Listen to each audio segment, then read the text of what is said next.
not. I'm Sam Ostrowski. Joined alongside me is my good friend and color analyst, Mitch Schaefer. Mitch, Sam, how you doing? Pretty good. How about you after a couple technical difficulties? Finally on air. We got 10:41 left to play in this first half, and we're going to bring you a great game from here on out. What do you say? It's been a really good game so far. High-powered offense, actually. Like you said, they've been raining threes today. They've just been getting out. They've been running. It's been a fun game so far. It sure has. And here, Evansville's going to take it down. Number 5, Mislav Brozoya, taking it up court for Evansville. It's looking for a shot. He takes it himself, lifts up the lob to the big man, Iggy, and he gets it down. And by Iggy, we mean Egidius Muscovicius. I had to have Mitch say that one for me. It's a little bit difficult. Coming down, Reggie Lynch falls to the ground. ISU fans don't like the call as it goes against them. Score is currently 22-15. Purple Aces are up. Again, a back-and-forth game, very high-powered and quick transition periods, and a lot of dunking coming from Evansville alongside the three-point shooting. So what can we expect from here on out, Mitch? I think we're going to expect Devon Kuhn-Purcell to get into this game. He is the best weapon for ISU's offense, and they're going to look to get him going. And here's Jason Klaer from beyond the arc. No good, but a rebound by McIntosh, but the ref calls it down over the back foul on Illinois State.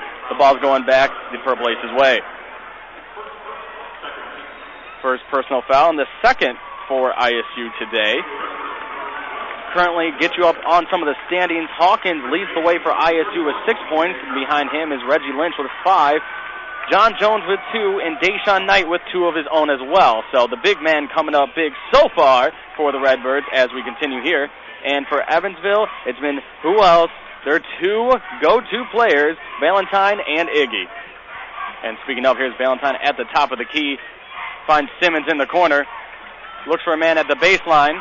Can't get it. And a steal coming from Deshaun Knight. Takes it himself, dishes it back out, but finds nothing but an orange jersey in Simmons as Evansville takes it back up themselves. And after a lot of feet movement between McIntosh and Simmons, they both go down and the foul called on ISU. I want to bring up something real quick, Sam. Tony Wills is playing in the game. He hasn't been getting much playing time. Him and Bobby Hunter have not been playing a lot lately. Checking into the game halfway through the first half. What do you think about that? Interesting. Tony Wills, like you said, hasn't been getting a lot of minutes in the game. The last game against Evansville, he only got 1 minute of playing time. So different game plan for the Redbirds as Evansville puts up an easy layup for 2 more points to push their lead 24-15. Paris Lee leading the point guard position, puts up a shot right away. No good as he goes to the ground, but gets the foul called. And Paris Lee, who's been so good for the Redbirds so far, the sophomore standout coming in here, and really he has developed in just a matter of one off season, has developed as the leader of this Redbird team. That's right. He's leading the team in steals. He's actually leading the Missouri Valley Conference in steals. He has 2.6 steals per game, and he has the third most assists in Missouri Valley Conference with 3.6 assists per game. And Paris Lee misses the first free throw. Let's get you up to speed about these teams. ISU comes in 19-11 with an 11-7 Missouri Valley record, which puts them as the number 4 seed as they tied Indiana State, but lost to Indiana State twice in this season. As Paris Lee misses his second free throw, so goes over 2. Evansville comes in as 19-11 as well, but in the Missouri Valley only went 9-9, which pushed them to the 5th seed. And here they are now as Justin McLeod, who just checked down, gets the steal and finds his man for the dunk, and that was Deontay Hawkins. That was a beautiful steal. Way to play the passing lane and way to get it to your big man who was running the court all by himself. Yeah, Justin McLeod just about went out of bounds, kept his feet in, pushed the ball to Hawkins, and a slam dunk for the big man. Evansville pushing the other way, and Tony Wills getting his hand up and getting a steal into Justin McLeod's hand. Gives it back to Lee, back to Cloud, who puts up the tray. No good. So a foul called. ISU happy with the foul over the back. Justin McLeod checking in, who we've seen him more recently coming into the play, especially when he started against Bradley. More known as an outside shooter, kind of filling the void that Zeisloff filled last season. So really has stepped up the past couple games. He has. I think Muller really wants to spread the floor with him. He's not really great playing with the running team, but he's going to stretch the floor. And here's John Jones in the paint, putting a one-arm hook, and it's good. Now the lead is just 24-19. ISU making the comeback. Fans starting to get loud. A lot of red in the stadium today. And compared to Evansville, I think ISU fans really are kind of showing them up as far as coming out. Yeah, I'm looking out. I see a sea of red, and I don't see a lot of purple. I see a lot of gold, actually, from Wichita State, who just beat SIU the previous game. So speaking of last game, the last game of the season, sure enough, was ISU versus Evansville when the Redbirds traveled to their home court and took it into overtime after a shot put up by a Kuhn Purcell to tie it with just 2 seconds left. And, of course, in overtime, 2 seconds once again, the senior guard, Deshaun Knight, put up a baseline jumper to put his team ahead and take home the victory for the second time in the season against Evansville, 69-67. So 2-0 against Evansville, but as we know, Mitch, come Arch Madness time, every team, it's a clean slate. It's a clean slate. Each team is 0-0. ISU's trying to get that full season sweep, 3-0 for the first time against an opponent since 2009. ISU last season was taken down in the first round by Missouri State, but a completely different team that was, as they worked in the offseason, picked up a couple junior college players and guys like Justin McLeod and Kuhn Purcell, and now here they are. Evansville's ball into Valentine's hand. Tony Wills guarding him. The refs will call it dead after a timeout was calling. And we're going to keep it right here for you because we're trying to get you back up to speed with us. It's just 7:42 left to play. 24-19 Evansville. Evansville currently taking the lead, and Mitch, in this game, very evenly matched teams. So tell us a little bit about the stats and what we should expect out of this game. They are very evenly matched, just like you said. Both teams 19 and 11. ISU has 2 games better in the conference standings, but taking a look at points per game, Illinois is averaging 69 points per game. Evansville is averaging 69.4, so not much difference there. Illinois holding opponents to 62 points per game, Evansville at 64, and they're both shooting right around 42-43% from the field goal range. So we're looking at almost identical teams here. And it only makes sense that both the teams have an overall record of 19 and 11 in an even match. Just the Purple Aces couldn't take down the Illinois State during the year because Illinois State took them down twice already. But as we said, Arch Madness, everyone gets a clean slate, and the Purple Aces truly are a young team. Last year, most of their team filled with sophomores and freshmen, and they were the youngest team, but now developing a lot of juniors and guys like DJ Ballantyne leading the way. So Evansville kind of becoming a deadly force, wouldn't you say? They are, and they're showing it right now. They've put up 24 points only 12 minutes into the game. Usually these teams take a little bit, both of these teams take a little bit to get going, but right now 24-19 score, Evansville up with 8 minutes left in the game. I think we're going to see an exciting game, especially in the second half. We sure are, and in the second half, that's where the Redbirds need to be a little more careful, because as we know, there's a couple times where they really have kind of blown the second half, to a lack of a better word, where they're in the first half only laying up just about over 800 in the first half. But the second half, their opponents have laying up over 1,000 points. So clearly in the second half, things kind of break down. What do they need to do today to not let that happen? I think they need to rebound. They are the best offensive rebounding team in the Missouri Valley Conference. I think they need to play the passing lanes. Obviously, we talked about Paris Lee earlier, leading the MVC with 2.6 steals per game. And like I said, they got to get a Kuhn Purcell going. Last week, he played in his 2 games. He averaged 20 points per game and 8 rebounds per game and shot 48% from the field. And speaking of a Kuhn Purcell, like you said, he sure has been a star as of late. Had to miss the first 7 games of the season due to an injury, but ever since then has come back and led the team. And still not leading the team in points. Deshaun Knight still holds that at 13-9, but creeping up slowly behind him is a Kuhn Purcell, averaging 13 points a game, and was named MVC Newcomer of the Year, and I think that was well deserved. Oh, absolutely. Ever since he came back, he gave the team energy. He's always that spark plug. He's been a very good player. And we're going to get back to the play here where Evansville will take the ball. Looks like we'll have number 12, Adam Wing. Dishing it out to Simmons in the corner. No good for the three-point land. The ball's going to stay on Evansville's side, though, as The ref said John Jones knocked it out of bounds. So far, a game filled with a little more fouls than you might expect. Evansville coming in so far with 16 fouls, and then compared to ISU's 4. So definitely don't want to get into the double bonus very quickly. And inbounded by Evansville into Ballantyne, who almost lost track of it. Regains his composure, gives it to Adam Wing, who's guarded by Deshaun Knight, who finds Ballantyne in the paint, who dishes just a beaut to his teammate, but the lay-in no good, and fighting for it is Bobby Hunter. And that ball is going to be called jump ball and going the Redbirds' way. Actually, Sam, I think that was a foul call on David Howard of Evansville, and he disagreed with that foul. Sorry, the 17th foul, so Illinois State's going to be shooting 1-1. Oh, you are right. Excuse me for that. And it looks like Bobby Hunter will be going to the line. And as we mentioned earlier, Tony Wills, who is still on the court currently, hasn't seen a lot of playing time, along with Bobby Hunter, who is not. Last game against Evansville, didn't even get his Nike shoes on the court. 0 minutes playing time, but here he is now getting in early, about halfway through the first half, and kind of nice to see those guys coming back because they really are key players. Tony Wills, a great defender, and Bobby Hunter, the best, by percentage-wise, the best three-point shooter that the Redbirds have. Absolutely. He's also one of those spark plugs. He's kind of like the Nate Robinson of the team. He comes in and he can provide that perimeter shooting for the Redbirds. And standing only at 5'10", I think Nate Robinson is a fair comparison. Still, Bobby knocks down one of his free throw shots. It's now 24-20. Evansville still has the lead.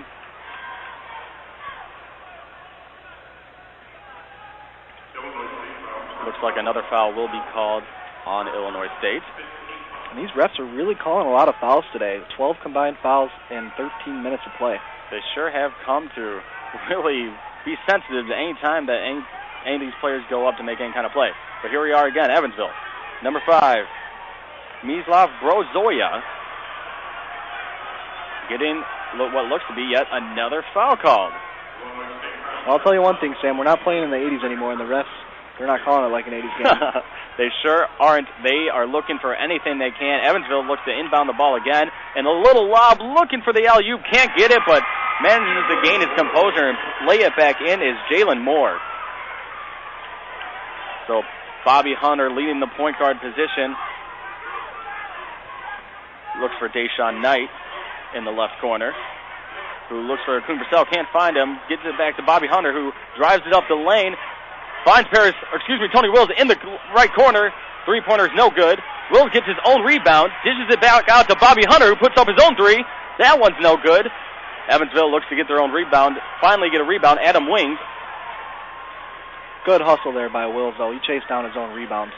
Yeah, Tony Wills had an open look, couldn't knock it down. Great to get his own rebound, and Bobby Hunter, same thing, open look. They got to knock down those threes. And Brozoya drives the lane, looks like he was looking for a shot, ends up getting the foul, so. Yeah, Brozoya used that little Euro step move. Guy coming from Croatia, he knows a little bit about that. Brozoya, you got to be careful with a player like him. He can score points at any given time. He's one of those players that you never know what you're going to get with him. He's a hot and cold kind of player. He averages about 8.1 points a game, has a career high of 21 points, and really can control the floor when he wants. Absolutely. He's very good at controlling the ball and, getting to the basket when he wants to. And they sure do trust in him, as his minutes definitely are up there against Indiana State back in January. He played 42 minutes, so they definitely trust in his cardiovascular, to say the least. Hey, Sam, we play rec ball, and I can't even go 5 minutes. It's much harder than it actually looks. And knocked down a free throw. Coming back, Paris Lee leading the way again to Hawkins, who just checked in, along with Reggie Lynch, who is double-teamed but still manages to try to put up a left hand. The shot's no good, rebounded by Evansville. That was a bad shot there by Lynch. He was double-teamed. He just wanted to get it up, see if he could get anything out of it. Yeah, not a good take, but was eager, just checked in and was eager to get some points on the board for his team to catch up. And Brozoya trying to make a play, dishes it out into the paint, but it travels out of bounds, but they're going to keep it on that side, as they say. The Redbirds got a hand on it. So 5:38 left to play in the first half. 27-20 lead by the Purple Aces. The ball, a lot of fouls called in the game so far. 7 from each team. Already getting close to bonus time. There's just 5 seconds left on the shot clock. Ballantine puts up a 3. It's no good. Rebounded by Akun Purcell, who moves in transition and looking to make a play. Is double teamed. And it gets a foul call before he can do anything else. Deshaun Knight just shot a NBA. He shot a three-pointer from the NBA range, and he made it after that foul call. Too bad it didn't count. Those players, they kind of like to jack one up just for fun, just to see it. And sometimes when they make it, it's kind of like, man, I kind of wish you didn't do that. Yeah, it's nice to see the ball go through the hoop sometimes. Yeah, it sure is. Practice makes perfect. Either way, Akun Purcell going to the line for his shots. He doesn't have a point on the board yet. Very surprising, and only 1 rebound and 0 assists. So, unlike Akun Purcell to start off a game like this, he misses his free throw. Evansville's going to take the ball back. So still, again, a big goose egg for Akun Purcell. That's right. He's got to get himself going. And here we are. Rozoria taking it up himself. Puts up a right hand. Paris Lee and Reggie Lynch all over him, looking for the block, but the whistle was blown. There was 4 jerseys right there as Rozoria tried to put it up. 4 white jerseys, I'm sorry. And you got to imagine if Rozoria was going up knowing that with all the Redbirds around him, he was going to get some foul. Oh, he wanted contact. He wanted to go up against Lynch, maybe trying to get him into foul trouble. And as we know, Reggie Lynch is known for getting into some foul trouble. Today only has 1 so far, so at the end of games is when they really need him for his blocking skills. One of the best blockers in the nation, averaging about 2.7. So definitely need his talents. Absolutely. He's actually the 19th best blocker in the nation with 2.7 blocks per game. So quite an accolade. Rozoria knocks down his first free throw, misses the second. Reggie Lynch will grab the rebound. And we travel back up court with who else? Paris Lee leading the way. Justin McLeod's checked back in. He gets the ball, finds Akun Purcell, who has Blake Simmons matched up against him. And a shot put up by Paris Lee, no good, and then Akun Purcell coming in with the left hand to tip it back in. Athletic play there by Akun Purcell. If you haven't watched his YouTube highlights, you don't know how high he can get up. He can fly. Akun Purcell is very talented, and like we said, those were his first points of the game. Good to see him get going. And as Rozoria goes up for the dunk, the Redbirds go up and block him, but the foul's called, and the fans don't like it. They thought it was all ball. And excuse me, that was not Rozoria. That was Jalen Moore. Yeah, it looked like all ball from up here. Obviously, Akun Purcell was not happy with it. But these Redbirds need to know that it's very obvious that the refs are calling whatever they see. So they have to be careful for any time that they drive the lane. They keep those hands up and do not put them down whatsoever. Absolutely. I think that's going to play a factor, too, with Reggie Lynch. They're going to go right at him. Also with Paris Lee, he likes to play the passing lanes. He likes to hand check it when the ball's at the perimeter. So I don't know if the refs are going to call that, but if they do, it doesn't go well for ISU. First free throw by Moore is good, as is the second. Hawkins inbounds it back to Paris Lee. We are now just 4:20 left in this first half, while the Redbirds are down 8. Akun Purcell, double teamed, finds Justin McLeod, who looks back to Hawkins, who puts up a 3. It's no good. Reggie fights for the rebound, but can't get it. And Hawkins put that ball up with an Evansville defender right in his face. I don't know if he thought he was open when he wasn't looking at it, but that was not a good shot. Inbounded back to Akun Purcell, who looks to take the shot, but then bounce passes it to Reggie Lynch, who can't get a hold of it, but they say Evansville got a hand on it before it went out. So we're staying over on the Redbirds side, trying to get a game plan going, but this Evansville defense has been very stingy. And Akun Purcell takes it from the top of the key, tries to take it himself once again, going to his left side, but the double teams have been coming left and right against Akun Purcell. It looks like the Purple Aces have done their homework. Absolutely. For about the third time in 10 seconds of gameplay, ISU's going to inbound it from the baseline. And a timeout has been called, and we are going to take our first timeout of this game ourselves. You are listening to 103.3 WZND, the pulse of Redbird Nation. Can you tell if the leftovers from this dinner party are beginning to grow bacteria that could lead to severe diarrhea, vomiting, and stomach cramps? Listen. You can't see it either. Get leftovers into the refrigerator as soon as possible. Spoiled leftovers can make you very sick, or worse. Roughly 3,000 Americans will die from food poisoning this year, but you can keep your family safer. Check your steps at foodsafety.gov. Brought to you by the USDA, HHS, and the Ad Council. I don't want to say that I called it, but he's down to the 40. He's down to the 30, the 20, the 10. Reservation for 6. Kevin Allen, touchdown. You have got to be kidding me, ISU. For heart-racing live coverage of ISU sports, we've got what you need. Tune in to the Pulse of Redbird Nation, only on 103.3 WZND Fuse Radio.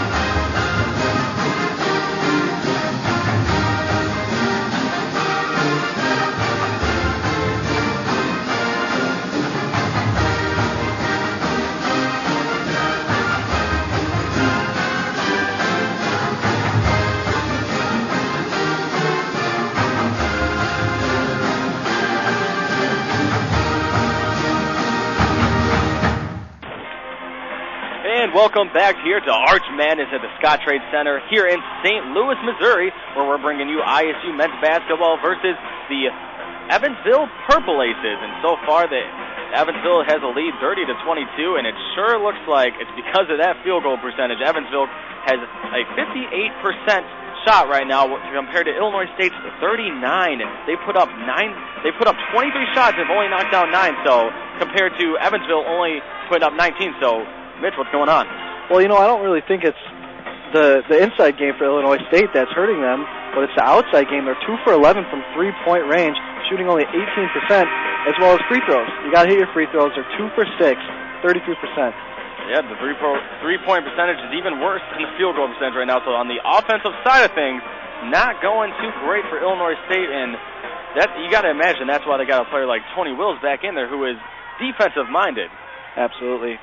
I like that they got McLeod out there, though. If they can get some three-point presence, they might be able to get the ball inside. McLeod would be a guy to count on for that. And here's Paris Lee finding Reggie in the paint, who puts up a right hand, and it's no good. Evansville gets the rebound. Taking it up is Brozoya, who hands it back to Gibson. To Benson. Moore looking to make a play. Can't do so. Great defense from the Redbirds so far. Simmons finds it back to Benson. Moving the ball around a lot.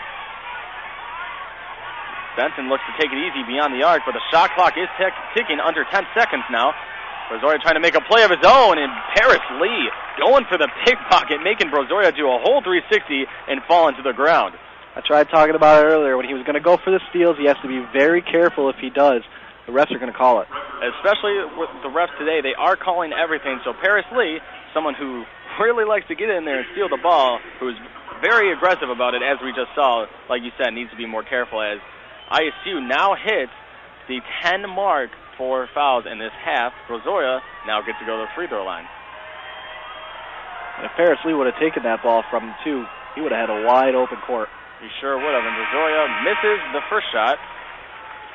Paris Lee will now check out as Deshaun Knight takes his spot. You got to imagine Coach Dan Mueller doesn't want Paris Lee to get into too much foul trouble early, as he already has 2. But leading the way for them is McIntosh, who already has 3 fouls, so really have to be careful for him.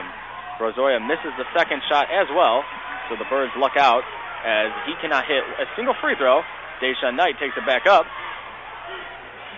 The senior guard out of Baltimore looks to make a play himself in a shifty move, puts up a right hand, but no good, but the foul is called. Yeah, and he wanted that right from the get-go. He had one-on-one. He just wanted to draw a foul, see if he could get any points on the board, see if he can get anything going for ISU. Yeah, using his speed to work around on the right side and finding a double team, knowing he could get a foul. So to the free throw line goes Deshaun Knight. Knight leads the way in points for the Redbirds, leading with averaging 13-9. Hits the first free throw shot. Then now minimizes the lead to 7. Deshaun's a great free throw percentage shooter, too.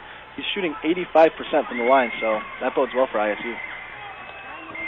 Definitely one of those guys you like to see at the line more so than anything, and he does hit that second, so 2 for 2. Evansville drives it back up and moving very quickly, passes it to Ballantyne, who gets it back to Brozoya. Brozoya taking it easy. Back to Simmons, who tosses up a right hand, but just goes way over the net and out of bounds.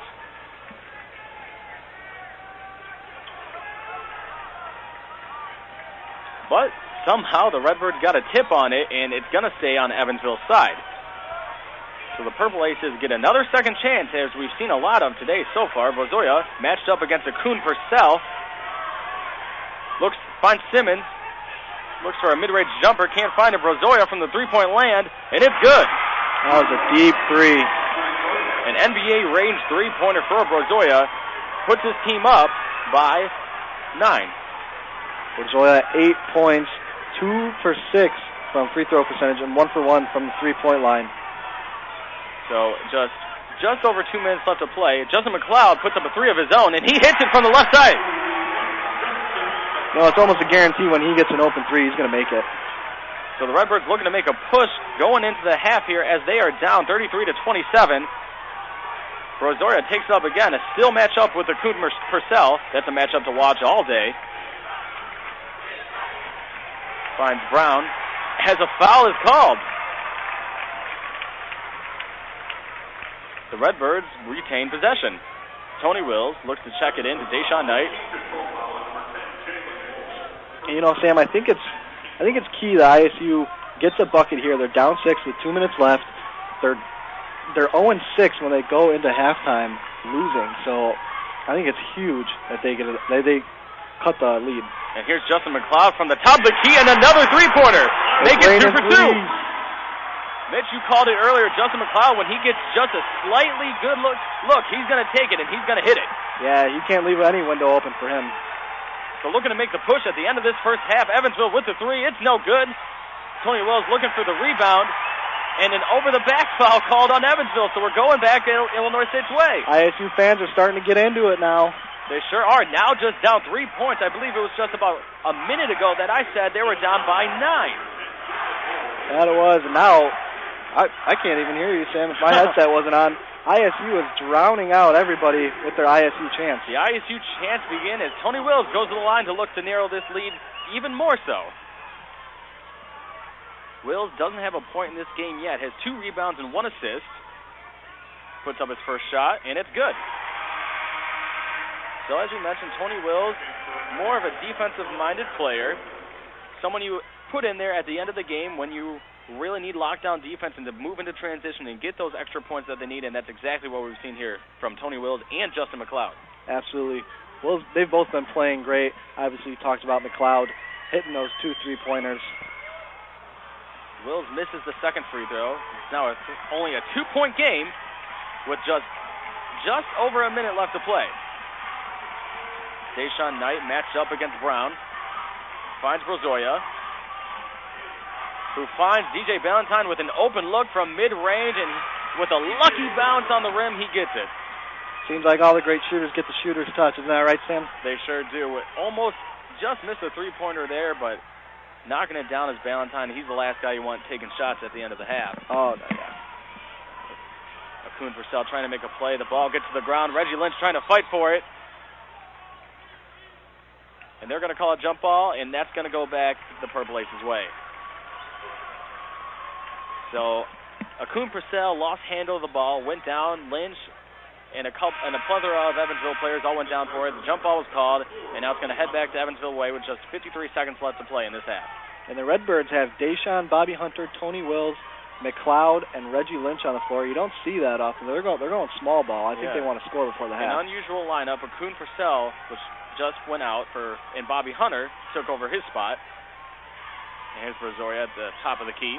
Matched up against Bobby Hunter. Brown on Knight. Brown looks to drive it, take it himself. Dishes back out to his man.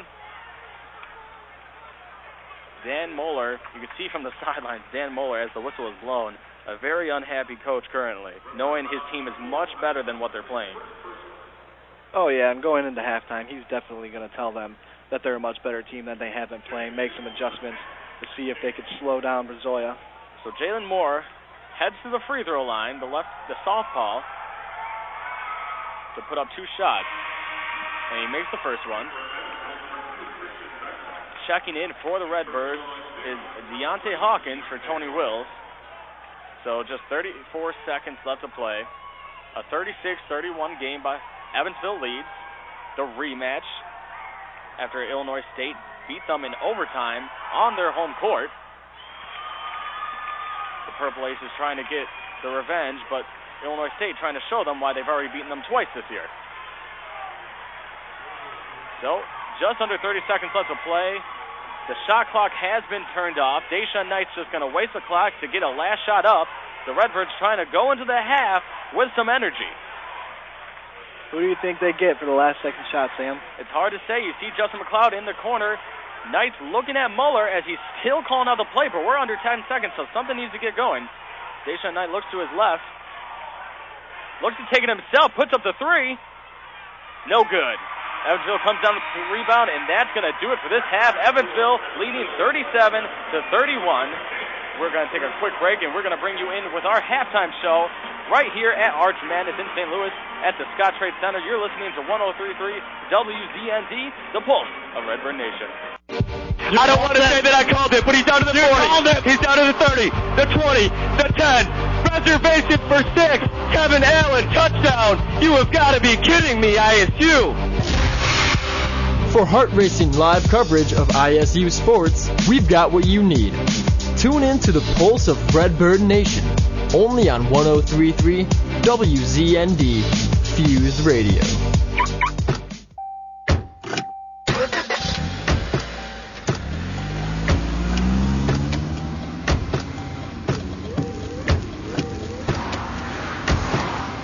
Driving has a rhythm all its own.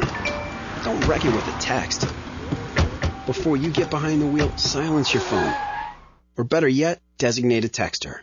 For more text-free driving tips, visit stoptextstoprex.org. Brought to you by the Ad Council and the National Highway Traffic Safety Administration. Whoa, a new digital music player. Thanks, Mom. Oh, I'm glad you like it, because I can't wait to toss the big stereo. And now that we got your dad that big HD TV he wanted, we can throw out our old TV, too. Hold up. You can't just throw out electronics. Really? They need to be recycled or donated. And how would we do that? It's so easy, Mom. Today, recycling electronics is just as easy as buying them. GreenerGadgets.org has all the info. We just enter our zip code to find a certified recycling center nearby. There are thousands of them, and new ones are being added all the time. Some of our local stores are even certified recycling locations. I like that. Did you know that some of the stuff in our old electronics could be used to make new products and conserve natural resources? Well, okay then. Let's gather them up. What was that website again? GreenerGadgets.org. We just enter our zip code and go. This just in. Those who stay up to date with news are found to be smarter, better informed, and all around interesting people. Listen to the Bird's Eye View the last Sunday of every month at noon for all the current local and national news coverage. Only on 103.3 WZND Fuse Radio. Can you tell if the leftovers from this dinner party are beginning to grow bacteria that could lead to severe diarrhea, vomiting, and stomach cramps? Listen. You can't see it either. Get leftovers into the refrigerator as soon as possible. Spoiled leftovers can make you very sick, or worse. Roughly 3,000 Americans will die from food poisoning this year, but you can keep your family safer. Check your steps at foodsafety.gov. Brought to you by the USDA, HHS, and the Ad Council. When I grow up, I want to be a new pair of blue jeans. When I grow up, I want to be a kid's first computer. When I grow up, I want to be a glass countertop in a new home. When I grow up, I want to be a kid's best birthday present. When I grow up, I want to be a football stadium. When I grow up, I want to be a warm place on a cold day. When I grow up, I want to be a fancy backsplash. I want to be a bike that races around the country. When I grow up, I want to be a bench on a forest trail. I want to be a rocking chair on a sunny porch. I want to be a skyscraper. I want to be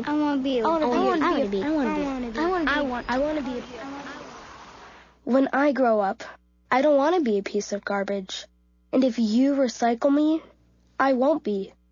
Give your garbage another life. Recycle. Learn how at iwanttoberecycled.org. A public service advertisement brought to you by Keep America Beautiful and the Ad Council.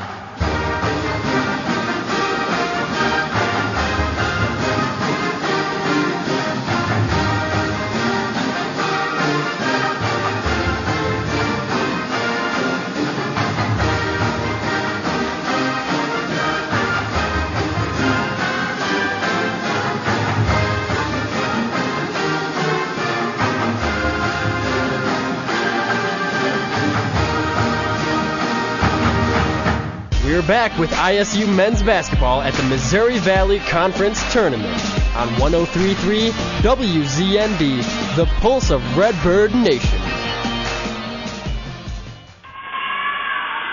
And welcome back to 103.3 WZND, the pulse of Redbird Nation, where we are here at the halftime with Evansville leading the way 37-31 against your Illinois State Redbirds.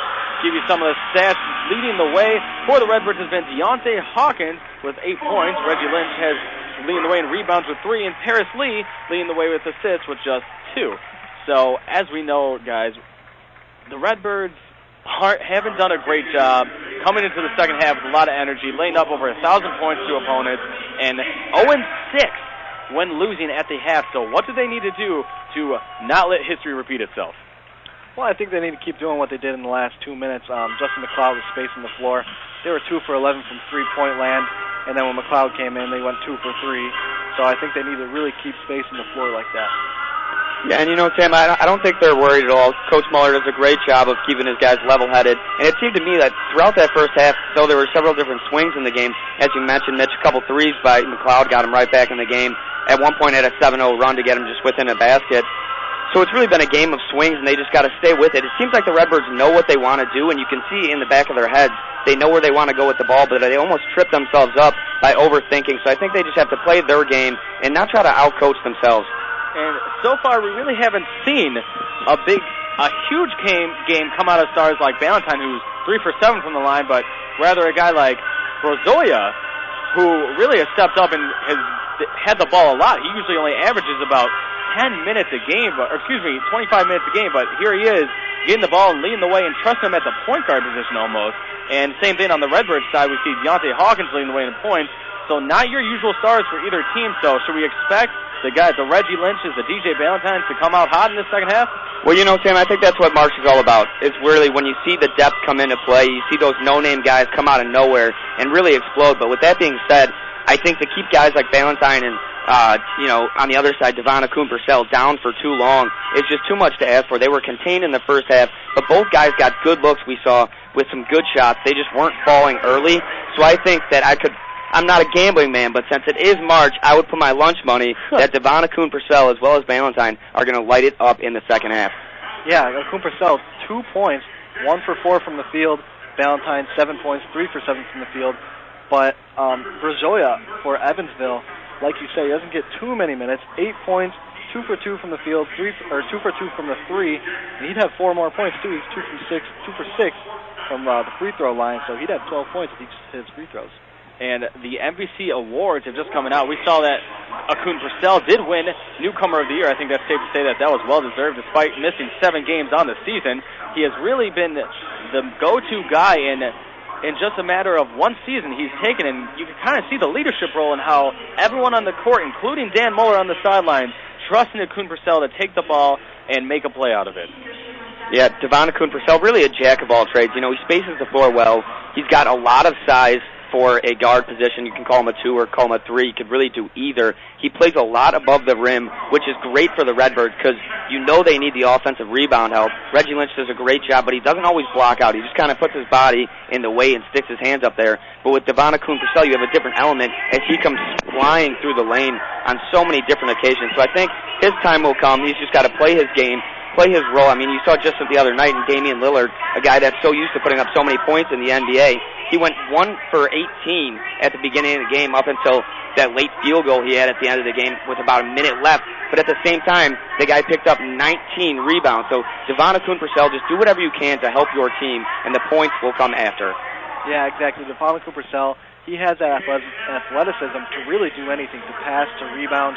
He can create his own offense if he really needs to. And I think with his length, he has really long arms. I think his length and athleticism is definitely going to play a factor in the second half. He's just going to come out of the halftime, and I think he's going to put up a really good game. Yeah, Cooperstown, so far we've seen a lot of double team on him. Clearly the Purple Aces have done their homework, and they know he's been the man to go to. But let's talk about the big man. A lot of talk has been going on about how there's two stars from the Redbirds and from the Purple Aces. We've got Reggie Lynch on the Redbirds side, and from the Evansville side we have Egidas Muskovicius, who from out of Lithuania, the junior, who has really stepped up, averaged about 10 points a game 10 rebounds a game and 12 points to add to that. So really has been a star. And Reggie Lynch, as we already know, a block monster, one of the best known in the nation for that matter. So coming out, those are two very big men, very aggressive. Muskovicius stands at 6'10", 225 pounds, while Reggie Lynch standing in about 6'10", 6'11 himself. So what should we expect in that paint game? Well, I think in the paint game it's going to be, I don't really know what the refs are going to call in the second half. They've been calling a lot of fouls here, and if they're going to keep that up, I think we're going to have to see a lot more perimeter play. But let's just say we let them play, or the refs let them play.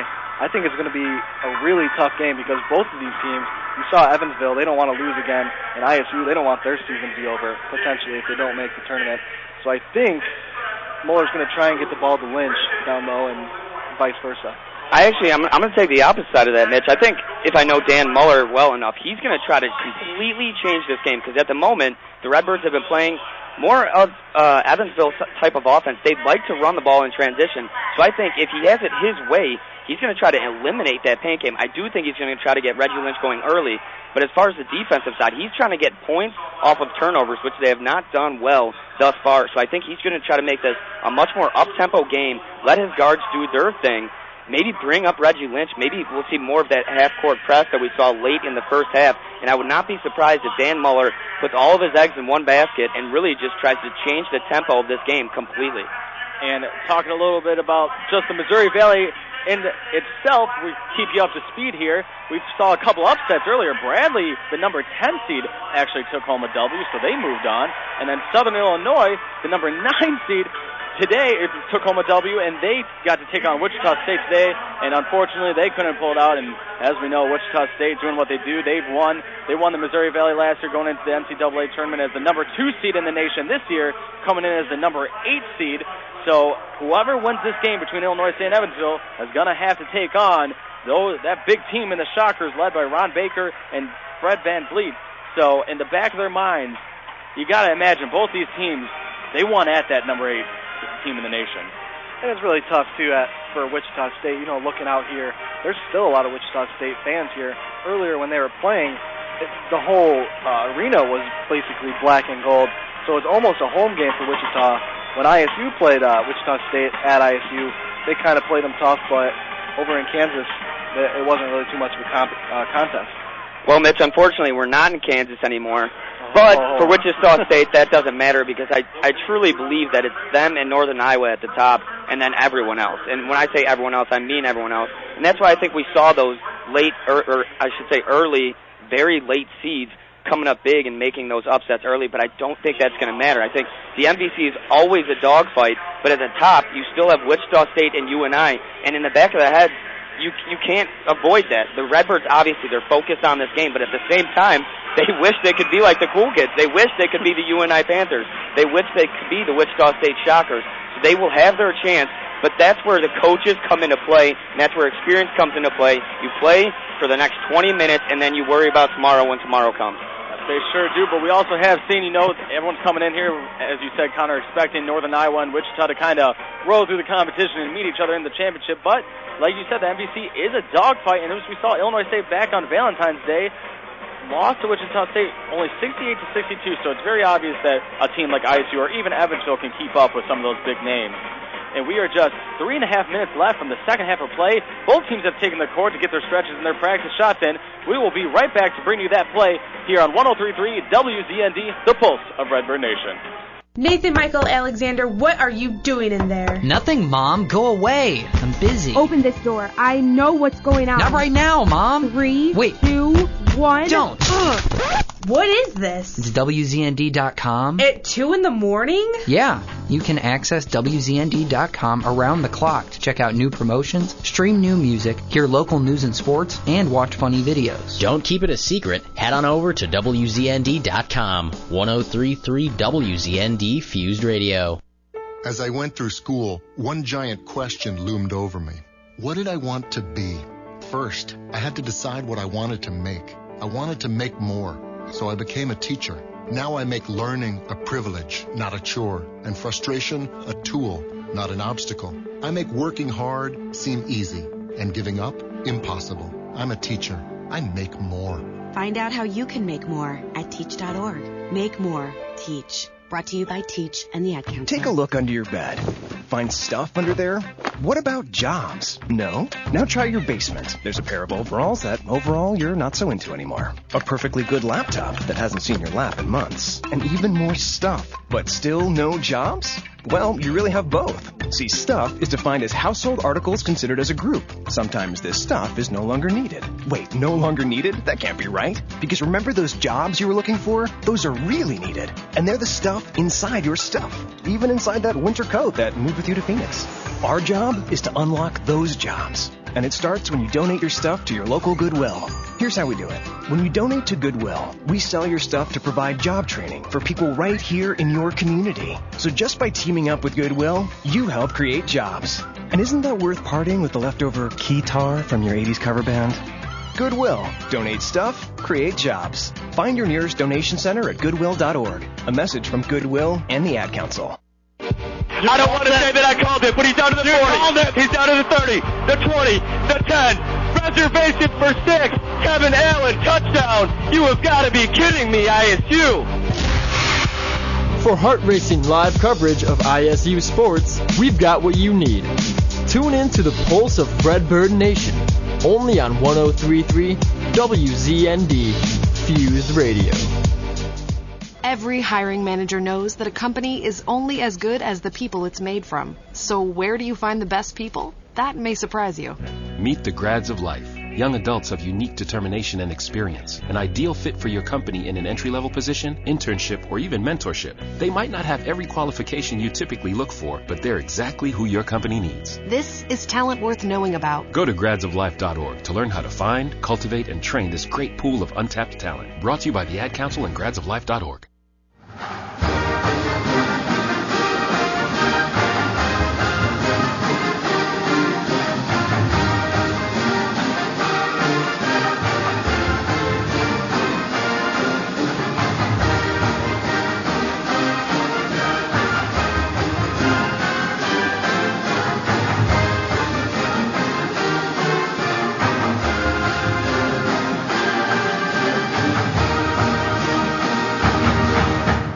Live coverage of ISU men's basketball will be right back on 1033 WZND, the pulse of Redbird Nation.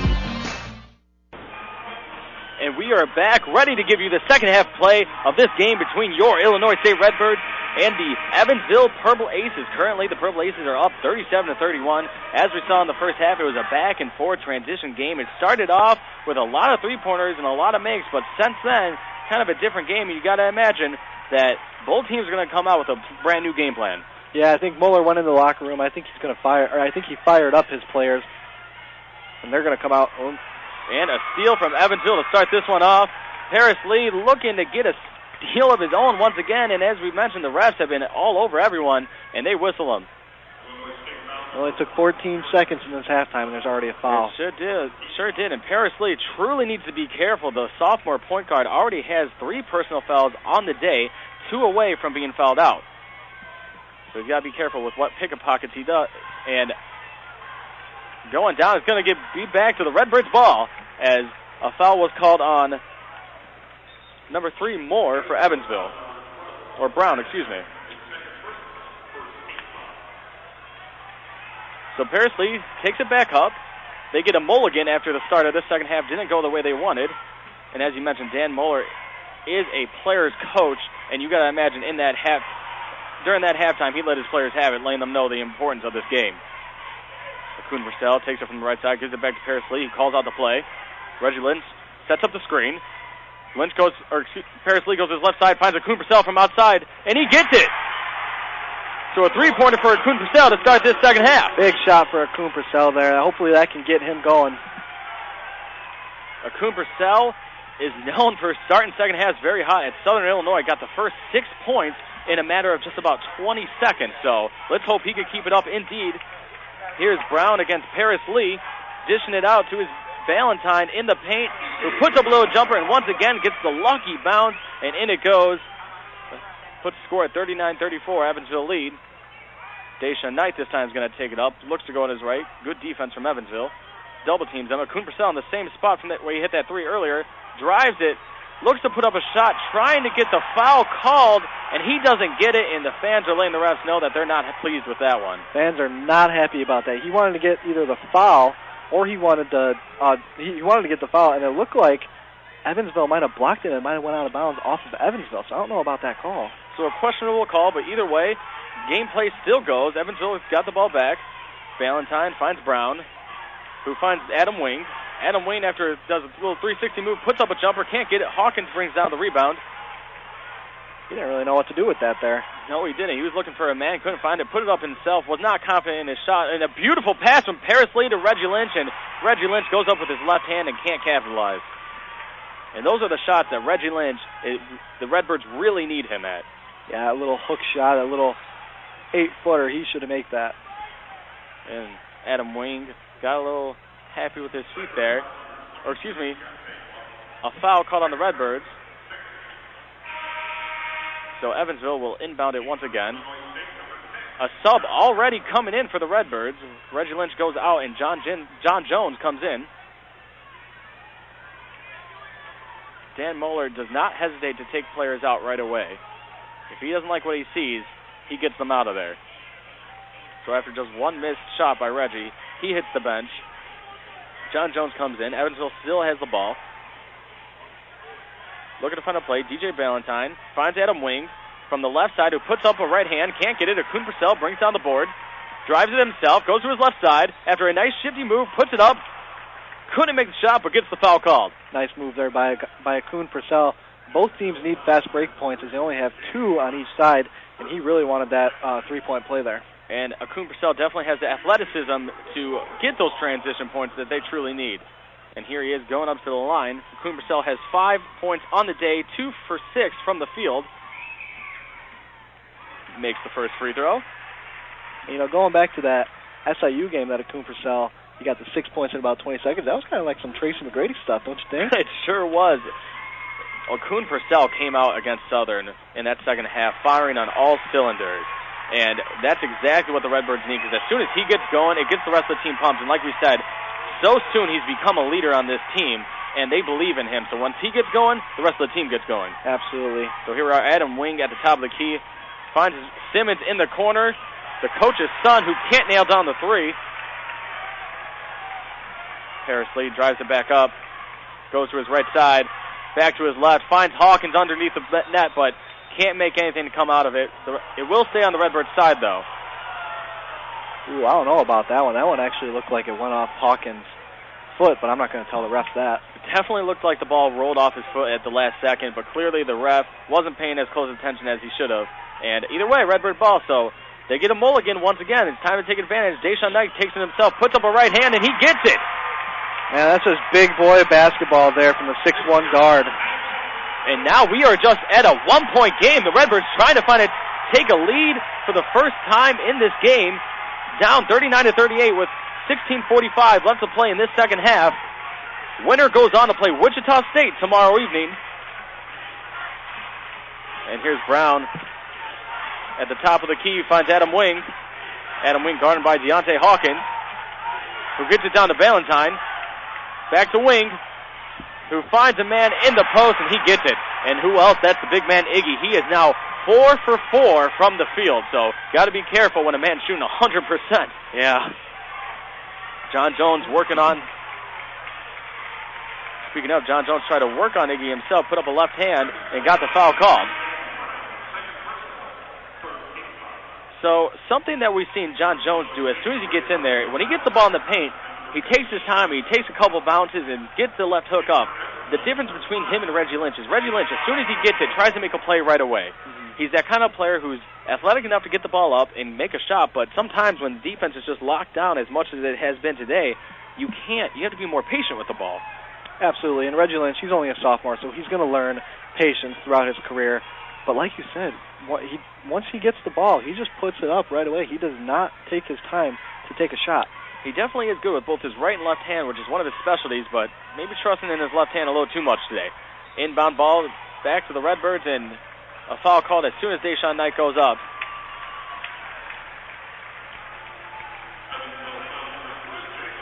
The foul was called on number 3, Jalen Brown, the sophomore out of Fishers, Indiana. And that will take him out of the game to plug in Dwayne Gibson from Cleveland, Ohio. So inbounding the ball is the Redbirds of Kuhn Purcell at the top of the key. Looks to go to his right side, make a play when he had about 3 players on him, and he knocked down the shot and called that an and one. My goodness, what a shot. He was going away from the basket, falling away, kind of just pushed it up there with one hand, and he still found a way. He got that shooter's touch, too. He found a way to get that ball in. And don't look now, but your Redbirds have a lead in this game, 40-39, and the Kuhn Purcell goes for the and one. And as I like to say, when you go up and get that and one, it's like you go up to your teacher and ask for some extra credit. So let's see if he can ace the test, and he sure does. A 3-point play for Kuhn Purcell. So 41-39, Redbirds lead. The fans are on their feet as Evansville finally has their backs pushed against the wall. A double team from the Redbirds. Justin McLeod and Deshaun Knight playing some lockdown D. Deshaun Knight guard up against Dwayne Gibson. Gets the ball back to Boisoya. And a 3-point shot from Evansville is no good. Deshaun Knight gets the board, drives it back up. Deshaun Knight moves to his left side, looks to make another play by himself. And the ball travels out of bounds, and they say Deshaun Knight was the last to touch it. And that's going to bring a timeout. We are going to take a very quick timeout ourselves, but don't you change that dial. This game is getting intense. Your Redbirds lead 41-39. You are listening to 103.3 WZND, the pulse of Redbird Nation. Live coverage of ISU men's basketball will be right back on 103.3 WZND, the pulse of Redbird Nation. When I grow up, I want to be a new pair of blue jeans. When I grow up, I want to be a kid's first computer. When I grow up, I want to be a glass countertop in a new home. When I grow up, I want to be a kid's best birthday present. When I grow up, I want to be a football stadium. When I grow up, I want to be a warm place on a cold day. When I grow up, I want to be a fancy backsplash. I want to be a bike that races around the country. When I grow up, I want to be a bench on a forest trail. I want to be a rocking chair on a sunny porch. I want to be a skyscraper.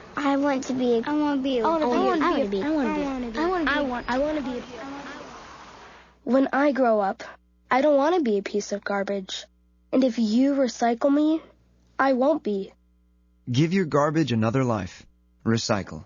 Learn how at iwanttoberecycled.org. A public service advertisement brought to you by Keep America Beautiful and the Ad Council.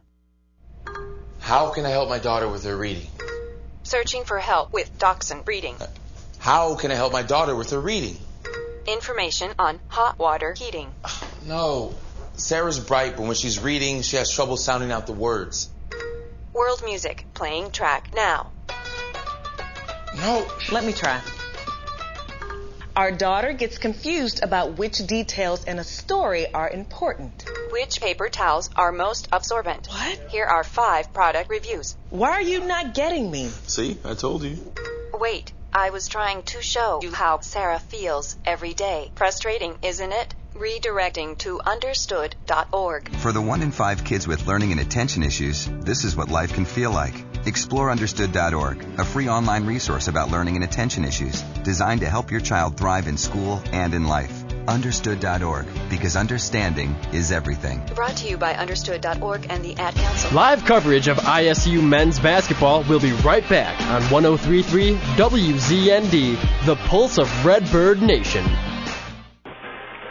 And the buzzer has sounded, and that's the end of this timeout. Your ISU Redbirds lead 41-39 against Evansville in this matchup, where the winner goes on to play the number 8 ranked team in the nation, Wichita State.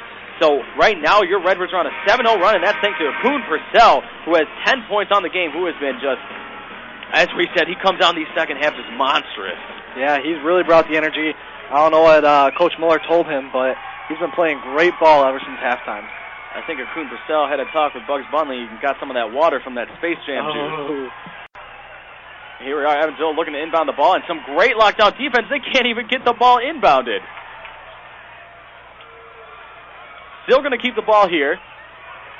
But still, that's what you like to see. The aggressiveness, that's a foul that's worth it. Mm-hmm. Yeah, that was only Devon Akun Purcell's first foul, so you usually get that one gimme foul. That's right. Evansville finally inbounds it. Looks at Simmons, who looks for his big man, and Iggy can't find him. Goes back to the top of the key, where it's going to be Gibson versus Knight. Still taking the ball, trying to make a play, can't do it. Finally books it back out to Brozoya. Brozoya, who we haven't seen a lot in the second half, but sure saw a lot of him in the first half. Dishes it back out to DJ Ballantyne, who's guarded by Justin McLeod. And a beautiful move from Evansville to put up a mid-range shot, but the whistle was called before anything. Yeah, and Dwayne Gibson there. That would have been a really nice shot, or it would have been a really nice move, but he just took one too many steps before taking that shot. Had a little bit of happy feet. Gives the Redbirds back the ball. Akun Purcell driving up the middle with about 3 men on him. Finds Knight into the corner. Wide open three, and he nails it. Big shot from Deshaun Knight there. Shoots 36% from the field. I think that got the crowd going. Make it a 10-0 run for your Redbirds as they are picking their game up. Now lead 44-39. 14:45 left to play in this second half of the game. Evansville has their back to the wall, and they're trying to make something. Rozoya with the three-pointer. And again, another lucky bounce, and it's good. Trying to change the momentum, but the Redbirds seem to still have it on their side as their fans are really letting them know their appreciation. First field goal of the half for Evansville, too. That was big for them. Evansville finally ends a 10-0 run that was started with Akun Purcell, who has the ball, finds Knight in the corner once again. No good, hoping for some deja vu, can't get it. Driving it up was Moskovicius. Iggy, as we like to call him. We're going to call him Iggy for short. The Lithuanian junior has a very long, difficult last name, to say the least. And here's Simmons with the mid-range jumper. No good. Justin McLeod very aggressive on the rebound against Iggy, and he won the matchup. He just took that ball right from him. He sure did. Something you don't see Justin McLeod too often. Here's Akun Purcell trying to make a play. Can't get anything, so Akun Purcell once again drives it himself, goes to his left side, gets put down, but tries to volley it back up, but no good, and the foul was called. And that was like a circus shot after the foul. You usually see a circus shot going into the foul, but he got tripped up a little bit and then just kind of threw it up. Had a second chance, but now lets him go to the free throw line once again, so Akun Purcell trying to add on to the numbers that he's already put up for himself today. So just a 2-point lead. Akun Purcell misses the first free throw. Dan Moeller, along with Coach Simmons, will both make some substitutes. Simmons takes out his son. If you didn't know, Blake Simmons is the son of Coach Simmons for Evansville. And the sophomore is a starter and actually has performed very well for them this year and won a Scholar Athlete Award from the Missouri Valley Conference. Yeah, very good player, very good student athlete as well. So on and off the court, he does it. And here we go, Evansville, Adam Wing taking it up against Deontay Hawkins. And Kyle McIntosh, who finally checked back in, who was in some foul trouble earlier. Here's Justin McLeod, matched up against DJ Ballantyne. Some would say that would be a mismatch. Here's Harris Lee against Gibson. Gibson looks to Brozoya, who heads it back to Gibson. And the mid-range jumper, it's no good. Gets his own rebound. Two Redbirds around him, putting their hands up. Has to find someone else. Dishes it back out to DJ Ballantyne, who again is still matched up against Justin McLeod, who has been playing very aggressive defense in this last couple minutes. A screen is set for Ballantyne, trying to get to his left side, can't do it, and Justin McLeod forcing him to get the ball back out. And a rebound is truly needed for the Redbirds there, but they send it back out of bounds, and it's staying on the Evansville side. Yeah, that was a tough call. Evansville got their first offensive rebound, got a fresh new shot clock, almost ran it down all the way, and then they got not another offensive rebound, but they get the ball back with another fresh shot clock. Evansville has had about 3 or 4 different chances on this single possession, and they mess it up right away, and the Redbirds get to inbound it after a foul was called. It was called a keep control foul on them. Reggie Lynch looks to check back in for the Redbirds. John Jones will head his way out. So on the floor for your Redbirds, we now have Deontay Hawkins, Paris Lee, Mikhail McIntosh, Justin McLeod, and the big man, Fear the Fro, Reggie Lynch. Yeah, and Paris Lee and Mikhail McIntosh, they both have 3 fouls. They have to really play carefully. We both know Paris Lee likes to go for the ball. They're going to try and go at Mikhail McIntosh on defense to try and get him in more foul trouble. So just got to be wary. And we saw Dan Muller take McIntosh out early in that first half to prevent him. And here he is in the paint trying to make a play. Goes up with the right hand. It's no good, but he's going to get the foul. So McIntosh will go to the line for 2. Good play there, too. He was about 6 feet away from the hoop, and he knew exactly where he was at. He knew he only had one man on him. Just turned around, put it up, drew the foul. And so it was the Birds that got into foul trouble early in the first half, but now it's the Purple Aces who already have 18 fouls compared to ISU's 3. McIntosh misses the first free throw. He doesn't have a point on the day yet. He's only put up 1 field goal. So a couple players still on the court with some goose eggs that include McIntosh and Paris Lee, who, ironically, both are in foul trouble as well. And the second free throw, after a couple lucky bounces, goes in, pushes the ISU lead to 4.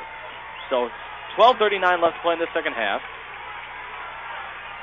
Gibson looks to take it up. A screen set on Paris Lee, sets him up perfectly, but Reggie Lynch is there, and Adam Wing left him wide open underneath the paint after Reggie Lynch tried to pick up that screen. Yeah, just a wide open hoop. Reggie Lynch tried to get back in time to get the block, but he couldn't even get a hand in his face. No, he couldn't, and left the paint wide open for Adam Wing just to put up an easy layup. Here's Paris Lee trying to make a play, and Reggie Lynch setting a screen of his own. Dishes it back out. Deontay Hawkins saves it from going out of bounds. Drives it himself. Can't get it, but gets his own rebound. Puts up another shot and can't get it again. So a second chance for Hawkins after he got his own rebound, and no good.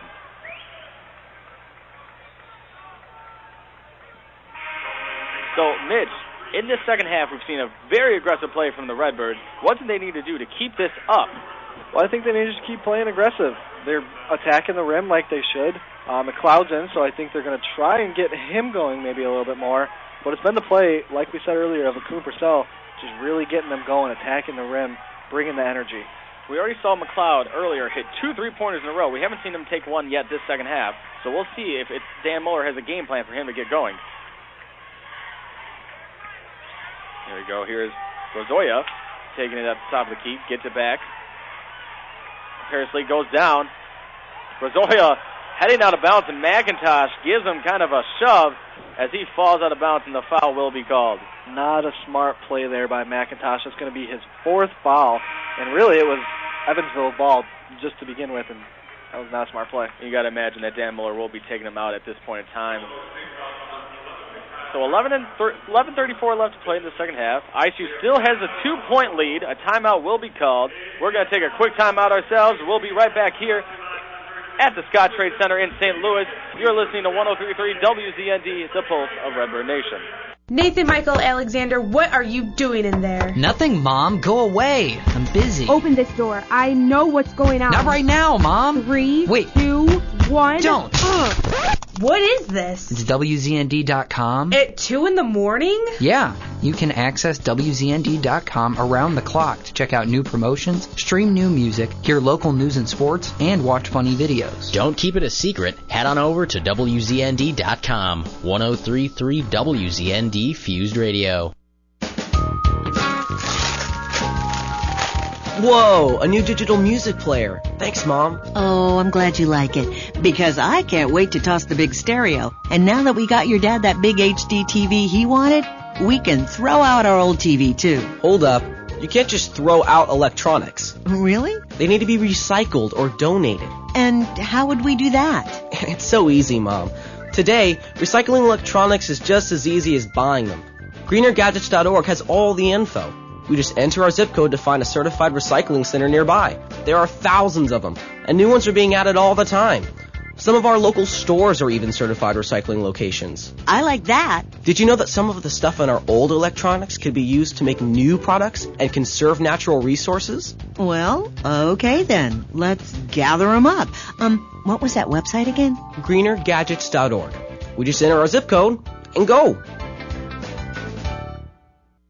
We're back with ISU men's basketball at the Missouri Valley Conference Tournament on 103.3 WZND, the pulse of Redbird Nation. And Dan Mueller has collected his group, and they're staying down, trying to get their game plan ready as they have a lead just by 2 points with 11:34 left in the second half. They have come out firing on all cylinders, starting off with a Kuhn Purcell and Deshaun Knight really getting it going, and on the offensive side for this Redbird team. Absolutely. Kuhn Purcell, I think 9 points in this second half. He's at 11 right now. ISU came out, they're shooting 2 for 3 from the three-point line, and they're shooting 44% collectively as a team, opposed to Evansville, who's only shooting 27% this half.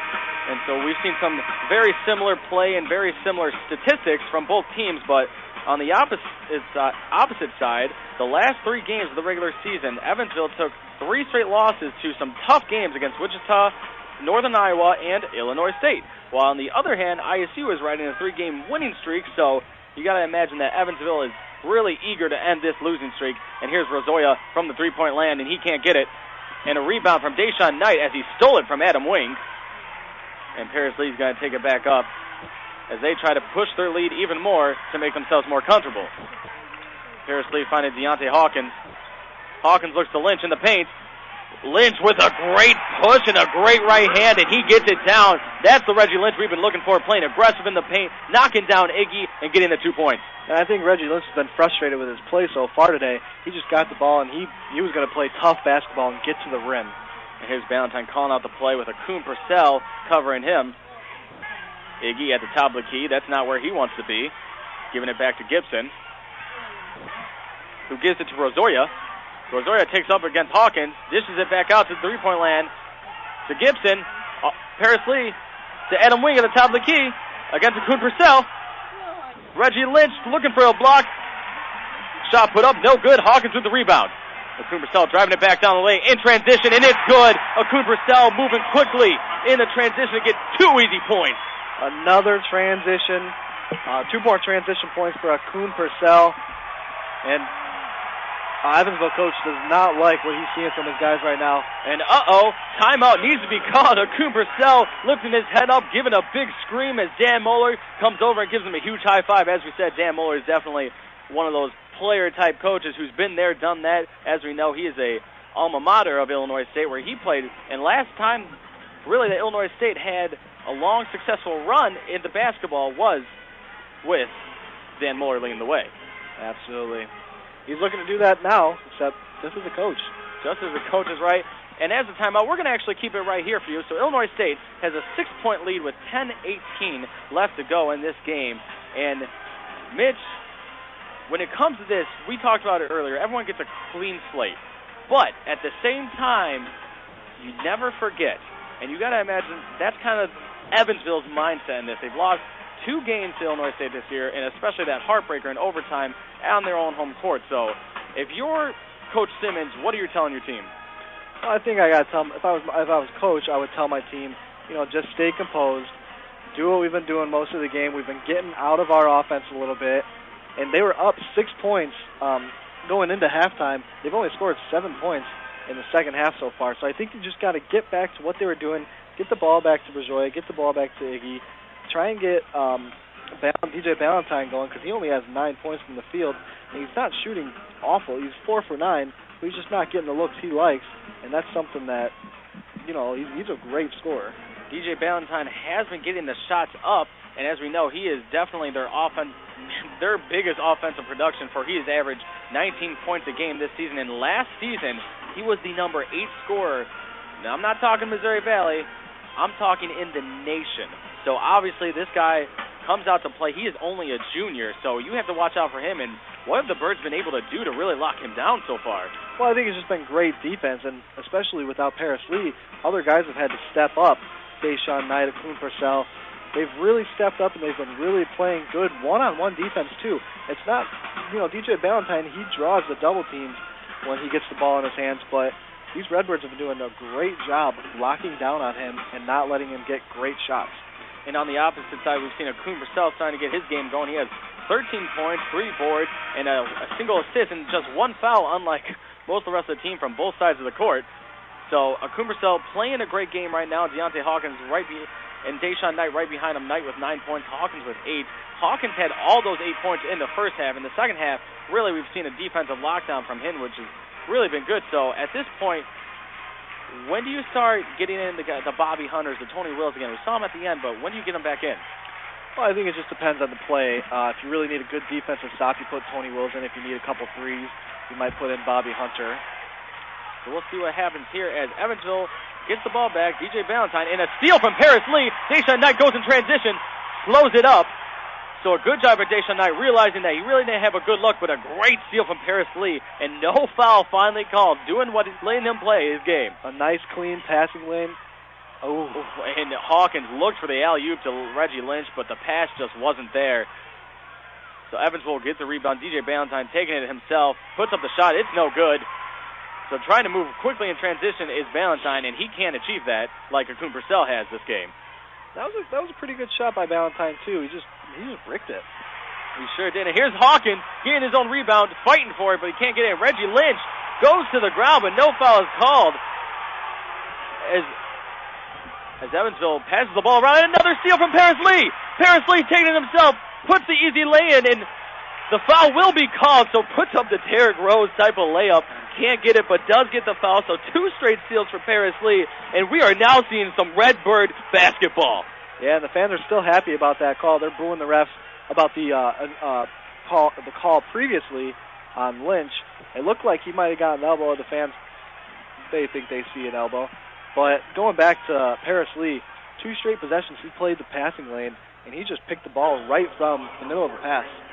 So Paris Lee finally able to kind of play his game, which is what we've been looking for all day. We've seen him try to pick the pocket a couple different times, hasn't been able to, and we know that's his forte. That's what he likes to do. He likes to get in there and play that defensive game. He was named as an MVC all-defensive team to the all-defensive team alongside Reggie Lynch, was also part of that crew. So clearly he knows how to play defense and finally showing it, and maybe the refs are starting to let them play a little bit. Maybe a little bit, and going back to Paris Lee, and you were naming the all-defensive or all-MVC defensive team, he set the ISU single-season record almost a month ago. The record was at 61. That was a record that stood for almost 30 years, and he broke it with still a month left to play in the regular season. That was too easy for him. Paris Lee averages over 2 steals a game, and as we know, that is more unusual than anything. Anytime you see those point guards, you usually see him average maybe 1.5 if they're looking really good, but Paris Lee has surpassed the 2 mark, so really has been able to show his game, and as you saw, Reggie Lynch has been able to get his game going a little bit more so too, and we saw that foul that the fans didn't want. Was it a little bit of a flop from Lynch? I mean, he went down kind of slow. Yeah, it might have been, and when he went down, he kind of did a little bit of an act job, but, I mean, a little bit of an acting job. I think he needs to go back to acting school because he didn't get it. Paris Lee at the free throw line. Can't hit the first free throw. Evansville will check in Blake Simmons as they take out Brozoya. Paris Lee hopes to knock down his second free throw. Lee still looking for his first points of the game. Let's see if he can get it here. And it's good. So Paris Lee, matching the number on his jersey, has a single point in this game, but that does not even begin to talk about the impact he's had. Definitely. 4 assists as well as the steals that we talked about. It's great defensive play from him today. So Justin McLeod's going to check back in, someone we were wondering about when he would get Dan Muller would get him back in action. And here's Simmons, guarded by Akun Purcell. Back to Wing, who puts up the right floater, and it's good. So we now have a 51-46 game with 8:55 left in the second half. And it seems like with this lineup we got here, Dan Muller just kind of wants to blow the top off of the scoring. He's got Akun Purcell, he's got Deontay Hawkins and Justin McLeod in. And he's going for scoring. He wants to put points up on the board and try and end this thing. Definitely some of the best scorers for the Redbirds. Leading the way is Deshaun Knight and Akun Purcell. And here's Hawkins from three-point land, and it's good! An easy shot, he throws down the fingers, letting them know he is about to go off. Wide open 3, and from the look we got, it was perfect from when he let it go. Akun Purcell throwing out the perfect pass. Everyone thought he was going to go up for the layup. Found his man on the outside and knocked down the easy 3. We now have a 54-46 game from your Redbirds. Evansville trying to respond with DJ Ballantyne leading the way in a beautiful spin move in the easy left hand. There's just not much you can do about that. No, there's not much you can do, especially if you're Justin McLeod. Not a great defender, and he was guarding DJ Ballantyne one-on-one. That's just not his repertoire. Not the best defender, but we have seen some aggressive play from him today. Probably his best defensive performance so far. Justin McLeod looks for the three, can't get it, and a travel will be called on Akun Purcell. And a timeout will be taken as well. So we're going to take a timeout too one more time here on 103.3 WZND, the pulse of Redbird Nation. This just in. Those who stay up to date with news are found to be smarter, better informed, and all around interesting people. Listen to the Bird's Eye View the last Sunday of every month at noon for all the current local and national news coverage. Only on 103.3 WZND Fused Radio.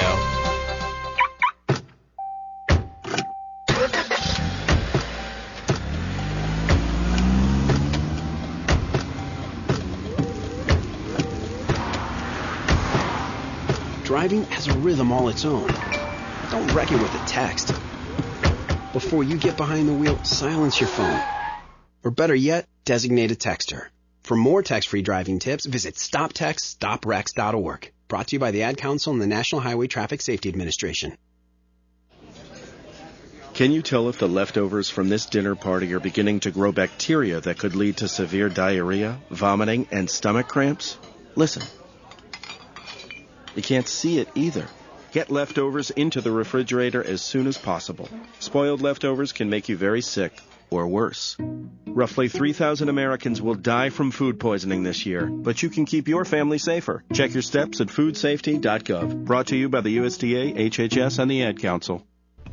WZND brings you your news now. With 49 newscasts a week, 24/7 online news coverage, and the most current weather updates. Recognized for excellence in news by College Broadcasters Incorporated and the Illinois Broadcasters Association, your award-winning news team gives you all your news now when you need it. Listen to 103.3 WZND Fused Radio or listen online at WZND.com for your news now. Live coverage of ISU men's basketball will be right back on 103.3 WZND, the pulse of Redbird Nation. And every time we see a timeout, they ask the question, is your team going to win today? And Mitch, will the Redbirds win today, and how can they do it and keep this lead? Well, 7 minutes and 46 seconds left. They have a 6-point lead. They've been playing good basketball, but Evansville has been doing the opposite and playing bad at basketball. So I think that kind of plays into it. If they keep playing the way they do, I think they could do it, but they just have to keep playing transition ball. Obviously, Akun Purcell loves to play fast, he loves to live fast, and I think they have to keep DJ Ballantyne from scoring, because sooner or later, with only less than 8 minutes left, DJ Ballantyne, he's going to want to take over. And let's take a look at the other side and look at Evansville, and let's look at the big man, number 55, as we like to call him, Iggy.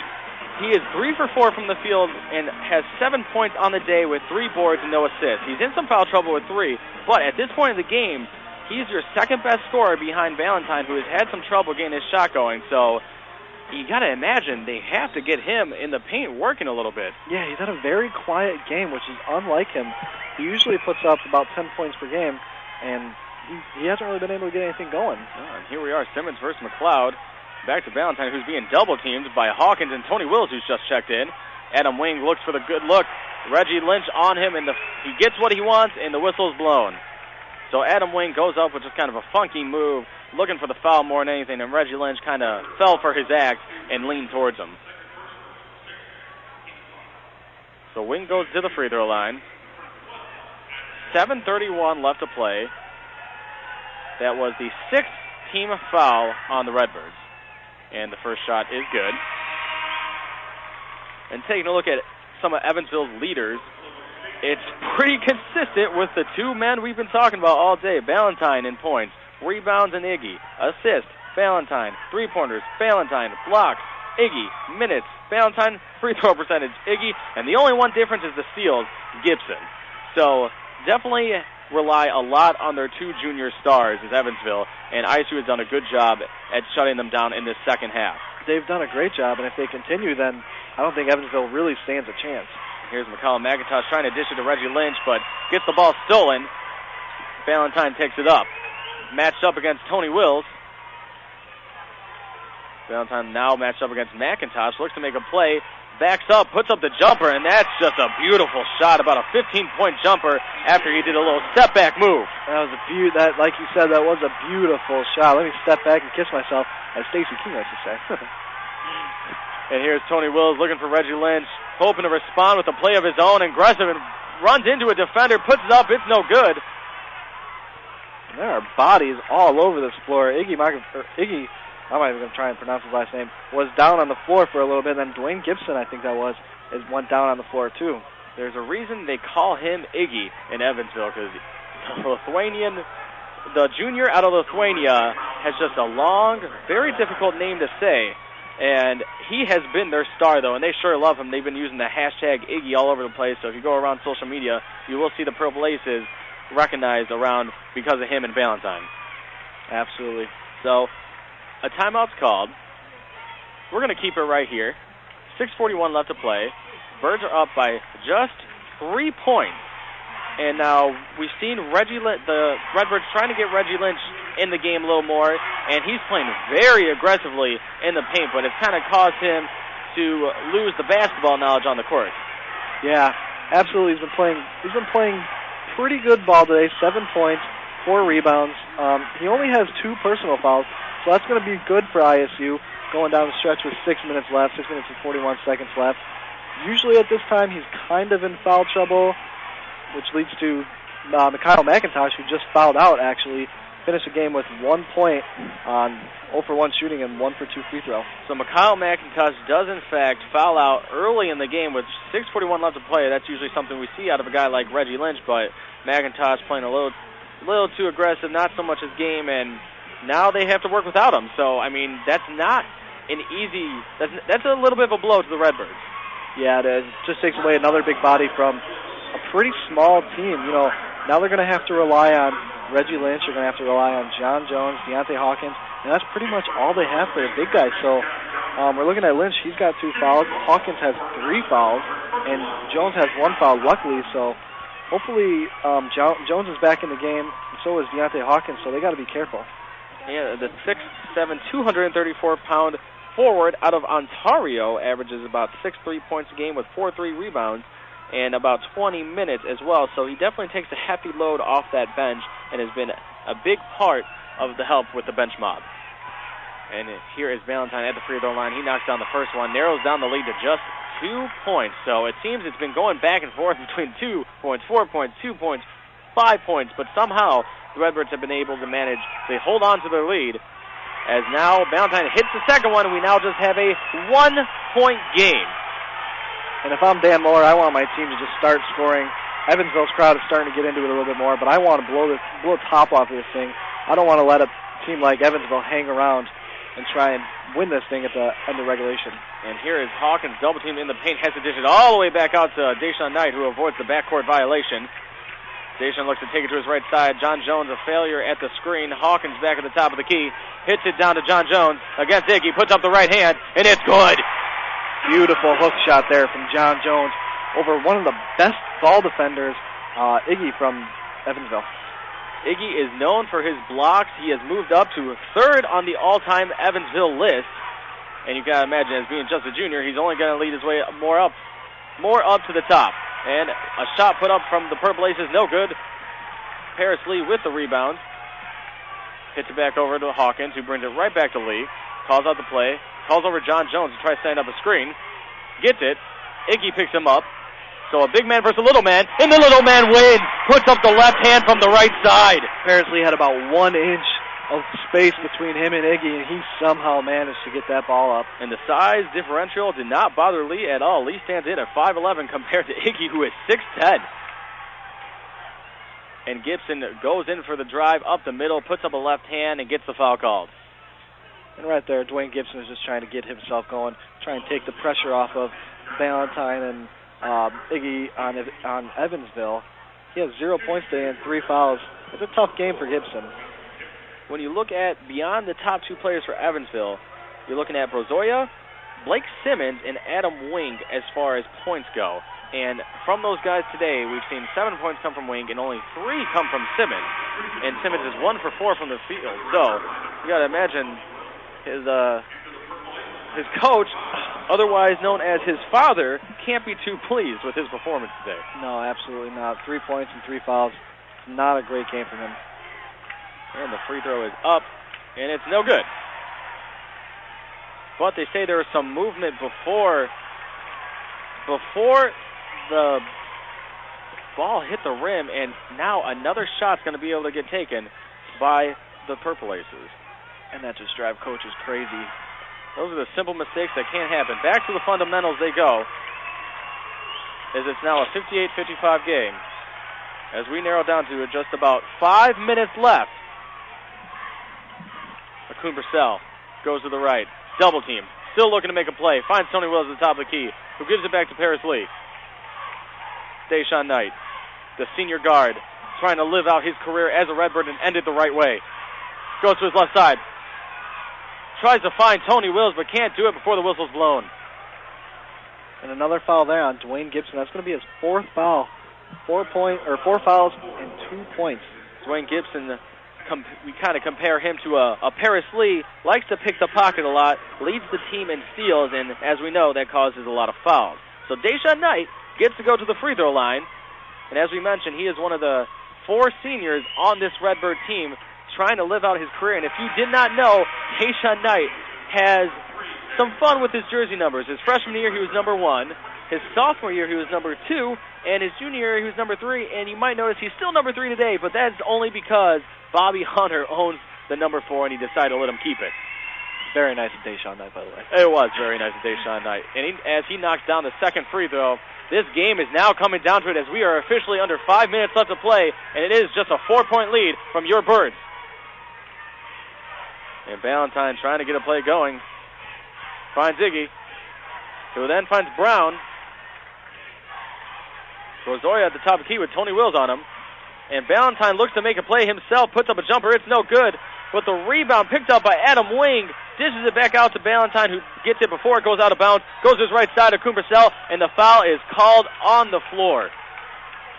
Big offensive rebound there for Evansville. You know, DJ Ballantyne went for he hesitated, first of all, and then he just took a pretty bad shot to the hand in his face. Luckily, they were able to get the offensive rebound.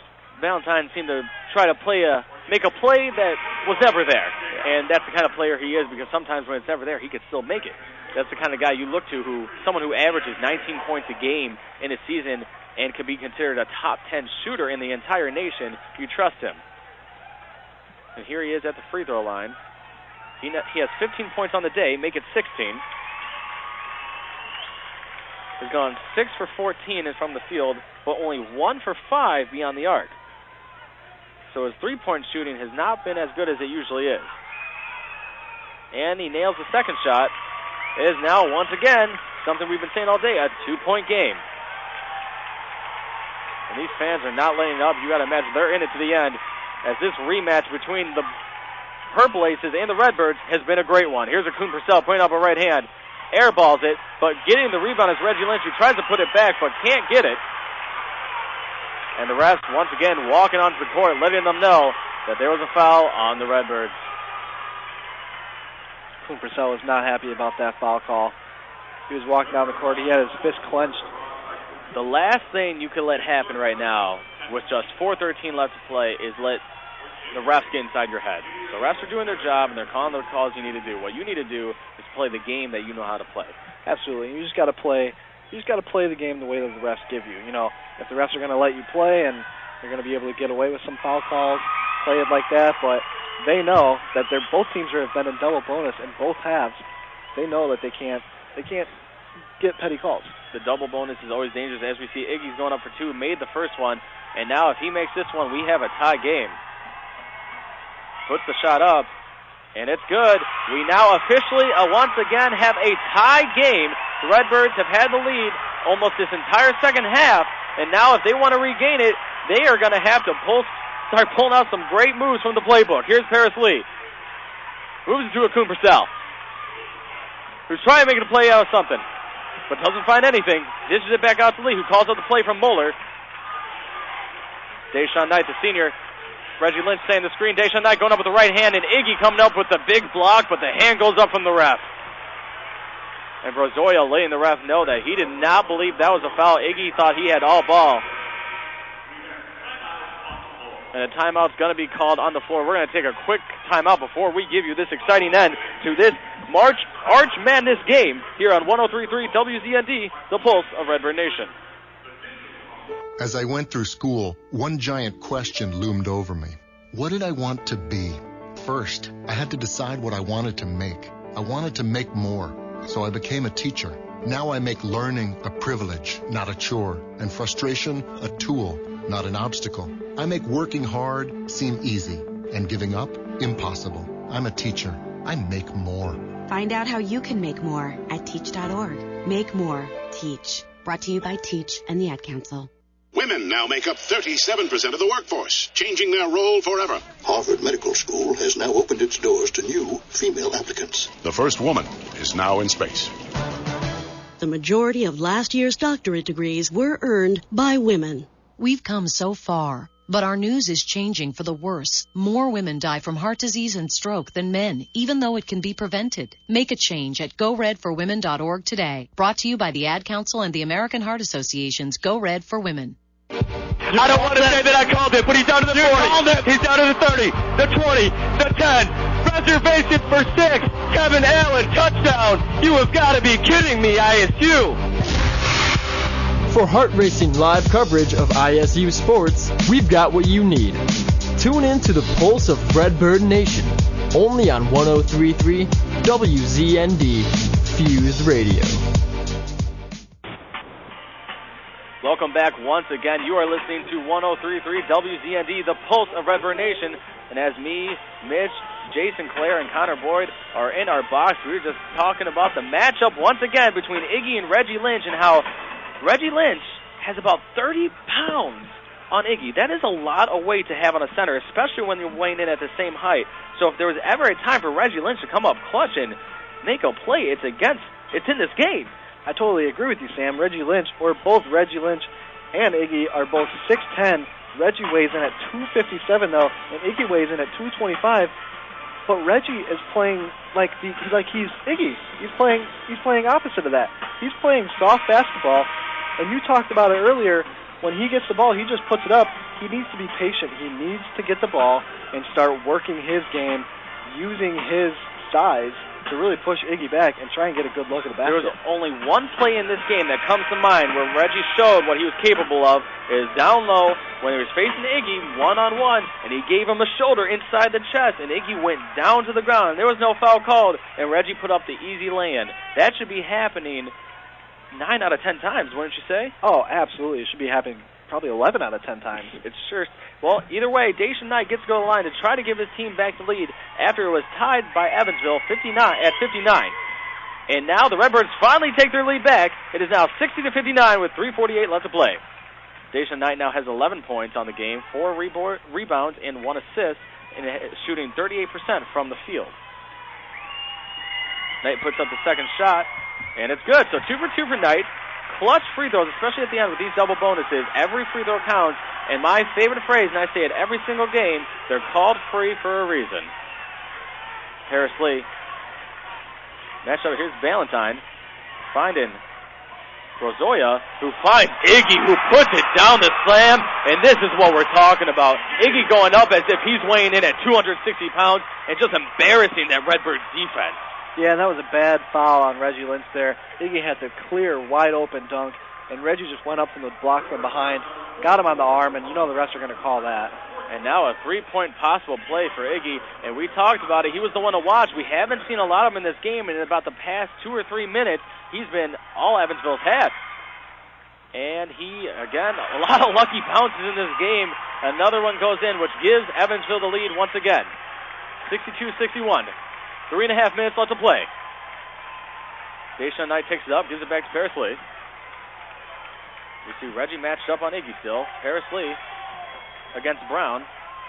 Finds Reggie inside the paint, being aggressive, puts up the right hand, and there it is. That's how you respond, Reggie Lynch. Put up the bucket. Great play. Put your body into Iggy, and then use your body, spin around him, and get a good 4-foot shot. Show him who's the true big man in this matchup. And here we are. Adam Wing against Akun Purcell. Finding Brown. Brown looking to make a play on Paris Lee. Finds Valentine against Deshaun Knight. The junior versus senior. And a block from Deshaun Knight, who also gets the steal. So Deshaun Knight coming up huge against Valentine and saying, no, I'll take that back from you. What a play from Knight there. DJ Valentine was looking to retake the lead for Evansville. So Deshaun Knight moving to his right side, finding Akun Purcell, who finds Paris Lee at the three-pointer, who had a look but didn't want to take it, who gives it back to Purcell, who finds Knight to call out the play. Reggie sets up the screen. Knight to the left side. Finds a wide open Deontay Hawkins on the right side, and it's good! Deontay Hawkins, deja vu. This is what we saw earlier. First was Akun Purcell. This time Knight leaves a man wide open on the right side. A three-point shot. It's 66-62 Redbirds. Wow. How do you let him get that wide open? It was looking like he was in a three-point shootout. He sat there, he adjusted his knee, and he put up the shot like it was practice. You look good doing that, Sam. Well, thank you. For those who can't see, I imitated his shot. I don't think I would have been able to make it like he did. But boy, coming up big is Hawkins, who now has 14 points on the game. And some, as Connor Boyd might say, would call him Teddy Hawkins. Connor Boyd, always known for his one-liners and his very clever comments. Always appreciated. So we are at a timeout, but we cannot take it a break for you guys here. We're going to have to keep it. There's 2 minutes and 15 seconds left to play, and your Redbirds have a 4-point lead. There is double bonus for both teams, and the aggressiveness coming from Lynch and Iggy right now is tremendous. Absolutely. I don't know if we're going to see a lot more big man play here with 2 minutes left, just because they're not going to be able to run their offense. But it has been good the last couple minutes. It sure has, and we'll see if you were right on that, Mitch. We're just over 2 minutes left to play. Tony Wills in the game against Borzoya, who finds Valentine, who puts up a right hand, and it's no good. Looking for a rebound, but Adam Wing gets it Iggy gets it, try to put up the shot, but gets the foul called. Couldn't make the bucket, but still gets to go to the line for 2. And so now Iggy has 12 points on the day, and he's 4 for 5 from the field. It's that kind of percentage is hard to come by. I know he's only put up 5 shots, but we've seen him go up, and it doesn't look like he's missing anytime soon. Well, no, he's coming from throughout the season. He's shooting 59% on field goals, and right there he makes a free throw. He shoots 83% from free throw. He doesn't really have a mid-range shot. He plays pretty close to the basket, which really attributes to his 80% field goal percentage today and 59% on the year. Both these centers do stick to their true big man role, and as you said, don't try to pull some kind of Paul Gasol and hit a mid-range shot. It's not their game. So both free throws made. It's now once again a 2-point game, and speaking of 2, we have 2 minutes left to play. Inbounded to Paris Lee, taking his time to get the ball up the court. Running down the clock is going to be very huge for Dan Moeller and his team right now. Running down the clock and then getting a good, high-quality shot. Knight finds Akun Purcell, who almost gets the ball stolen from him, manages to regain his composure. Coach Simmons is on the court calling out plays to his defense because he knows if there's ever a time to get transition points, it's right now. Here's Paris Lee, faking it out. Goes to Hawkins to the right side, finds Knight on top. Knight driving to the left, puts up a right hand, passes it to Hawkins underneath the court, and he gets it! And an and one! Knight going up as if he was going to get the shot. A beautiful pass to Hawkins, so 2 points plus 1. Deshaun Knight taking the ball right down the lane, and like you said, it looked like he was going to put it up, but he found a cutting Teddy Hawkins, as Connor likes to call him. He found him cutting towards the rim with like 2 seconds left on the shot clock, and he was able to get a shot up and draw the foul. So Hawkins started this game off as the hot star, and it's looking like he's going to end it as he hit that huge three-pointer about a minute ago in this game to give the Redbirds the lead, and now looking for putting up 3 points in a different kind of way as he puts up the free throw, and he does. So the 3-point points play has been complete. And now the fans, you can see the ISU fans, they're standing up on their feet. The Redbird Nation. Redbird Nation is just a minute and 20 seconds away from moving on to play the number 8 team in the nation, Wichita State. in Evansville with their backs against the wall, trying to keep their season alive. And before they can even get a playoff, a timeout needs to be called with just 1:10 left to play. We are going to take it to a very, very quick break. We'll bring the action right back to you here on 103.3 WZND, the pulse of Redbird Nation. Nathan Michael Alexander, what are you doing in there? Nothing, Mom. Go away. I'm busy. Open this door. I know what's going on. Not right now, Mom. 3, Wait. 2, 1. Don't. What is this? It's WZND.com. At 2 in the morning? Yeah. You can access WZND.com around the clock to check out new promotions, stream new music, hear local news and sports, and watch funny videos. Don't keep it a secret. Head on over to WZND.com. 103.3 WZND Fused Radio. We told you it'd be fast, wouldn't you? Didn't we? We couldn't keep you away from this action. It's just 1:10 left to play in this game. It's a 69-64 lead for your Redbirds. And now comes down to getting the clock down and playing smart. We already saw Deshaun Knight with that beautiful pass to Hawkins that caused the 2 points and the and one. So it's all about your basketball knowledge and just going back to the fundamentals. Absolutely, and like you told me earlier, or like you asked me earlier, you said, when will Tony Wills get some more playing time? 1:10 left, ISU up 5. Dan Muller just wants to put in his defensive guys. He's got Knight, Lee, Lynch, Wills, and Akun Purcell. This is the perfect time to play defense. If there's ever a man that knows his team, it's Dan Muller. He doesn't hesitate to put in different lines. He knows every player can play with anyone on the bench. 1 minute remaining. Evansville has 5 seconds to put up a shot. Adam Wing trying to make a play. Finds Brown. Brown puts up a very difficult shot. He can't get it. But a foul's being called, and it's going to go back the Redbirds' way. So a shot clock violation was called, and the Redbirds will get the ball back. We are under a minute left to play, 52 seconds. The Redbirds have a 5-point lead. That was great defense there by Paris. And, oh boy, Tony Wills inbounding the ball, tried to bounce pass it to Paris Lee, and as it bounced, the ball went out of bounds. Oh, that's just a heartbreaker. You got to play not 35 seconds of great defense, but you got to start playing more great defense, or you got to continue to play great defense. 51 seconds left. That's tough. And that is just what we mentioned, fundamental basketball. And now Evansville is back in this with another chance to put some more points on the board. But as I was saying earlier, Jalen Brown tried taking a shot. Paris Lee was right in his face as time expired. And Rozoya trying to make a play to Iggy. Reg Lynch got his big hand in there, and a huge dunk put down by Jalen Brown. The ball managed to get in his hands after Reggie Lynch knocked it out, and he slammed it home as if he was 7 feet tall. I don't know about 7 feet tall, but he slammed it home like he was he's a 6-foot guard, and he got up. 6 foot, 185 pounds, and he got up. Boy, that is a highlight reel play for Evansville, and if there was ever something to get them motivated to get back in this, that's what it was. So a quick timeout's called here. We're going to keep it right here. There's no way we're taking you to a commercial break right now. It is just a 3-point game, and we know what that means. Just a single possession could change the lead. That's right. And I think what ISU needs to do, there's 45 seconds left, 10 seconds between the game clock and the shot clock. They really got to get the time down to about 20 seconds before they start running the play. Really take the time off the clock and try and find a high quality shot. And 69 points was enough for the Redbirds to get the win February 28th against Evansville in overtime, where they beat them 69-67. And here we see the score is 69-66.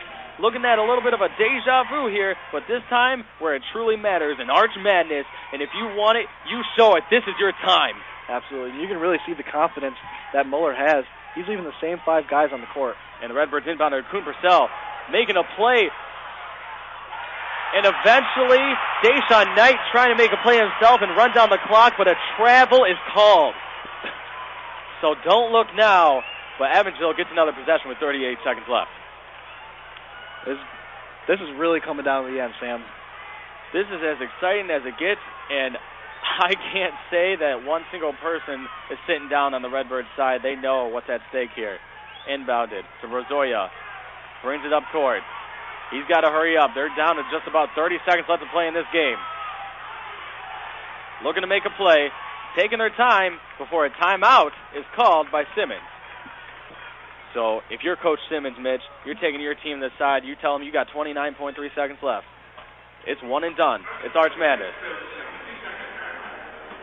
The shot clock is done. Or shot clock only has 26 seconds left to play. What are you telling your team? I'm telling my team, if you get a good look, take it.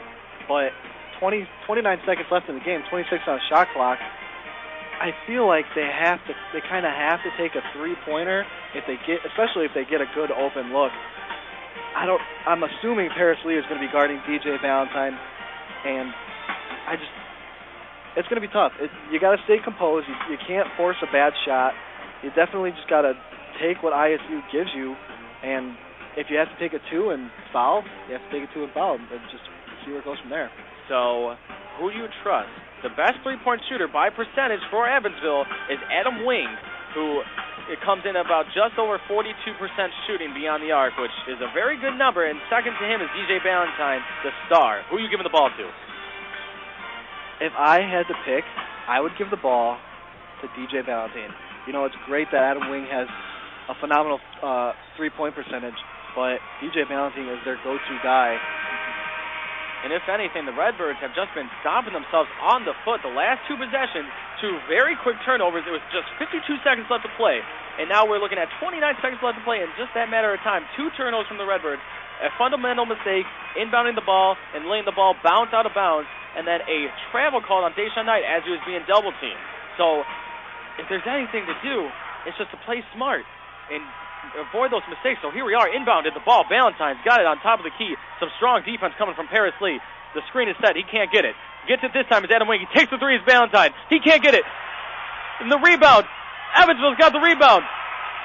And a foul is called. Almost. The ball was bouncing everywhere. Deshaun Knight had a chance. Reached for it as much as he could, but couldn't grab it down. So the ball will be staying on Evansville's side once again with just 16 seconds left to play. And you know that the coaches need to bring their teams to the sidelines to talk this one out. Every second matters, and boy, this is just mistake after mistake, Mitch. That was a really tough foul call on Devon Akun-Purcell, who picks up his 5th foul, and he fouled out now. That was a really tough call. It's just like when 2 people are going for a ball, and you know when you kind of like tip it up to like try and not let it volleyball it up. Yeah, volleyball it up. That's what he was doing, and the refs, he must have gotten a piece, and the refs just they called it, and now him and Mikhail McIntosh are fouled out for ISU. So 2 members of the Redbirds are fouled out. Big loss for ISU. Big loss in McIntosh and Akun-Purcell, who has 13 points on the day, and as we know, is kind of a heart and soul on the court. So here are the 2 shots for Evansville, and the first one is good.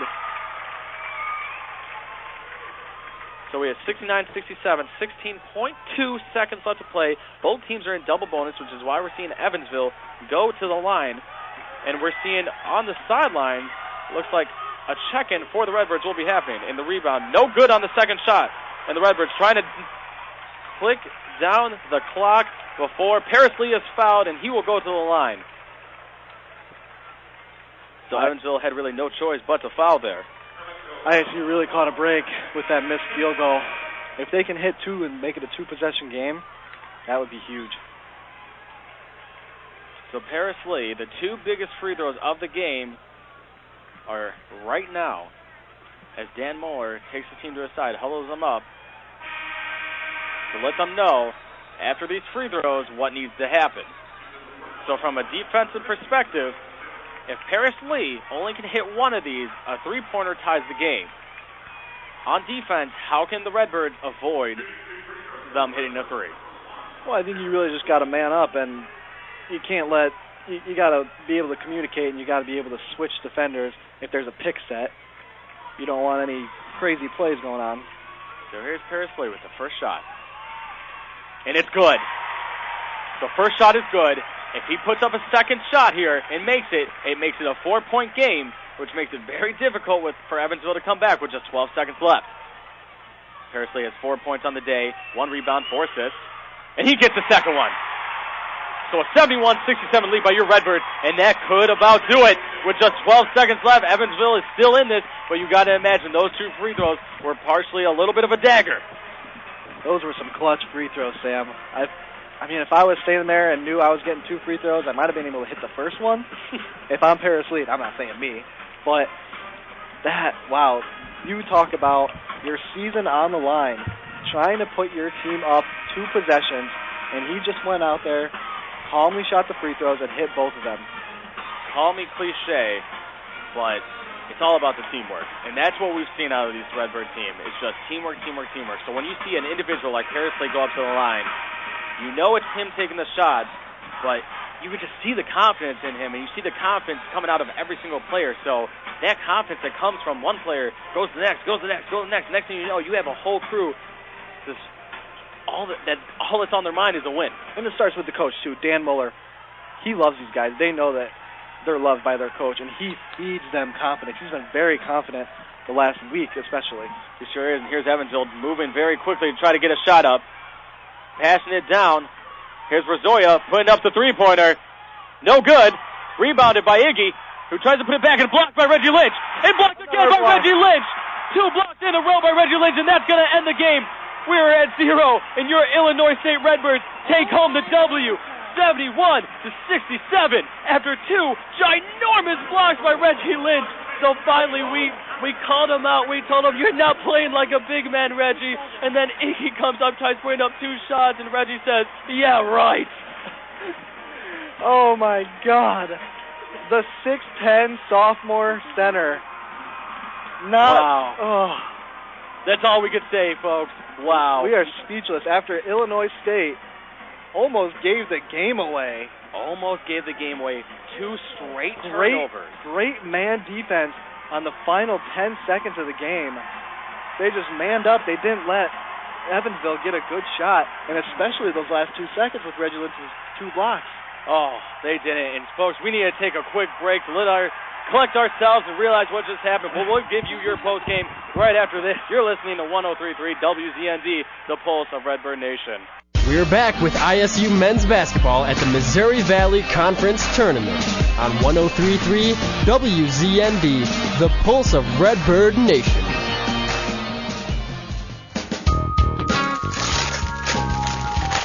Whoa, a new digital music player. Thanks, Mom. Oh, I'm glad you like it, because I can't wait to toss the big stereo. And now that we got your dad that big HD TV he wanted, we can throw out our old TV, too. Hold up.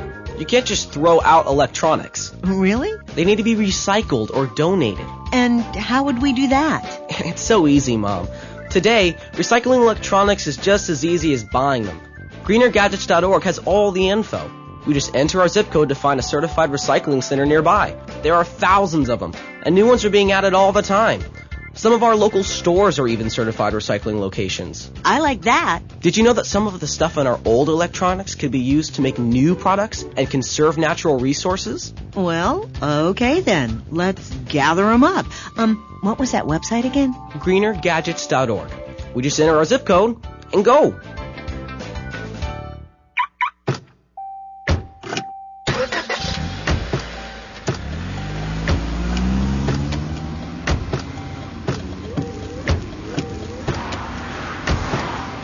Driving has a rhythm all its own.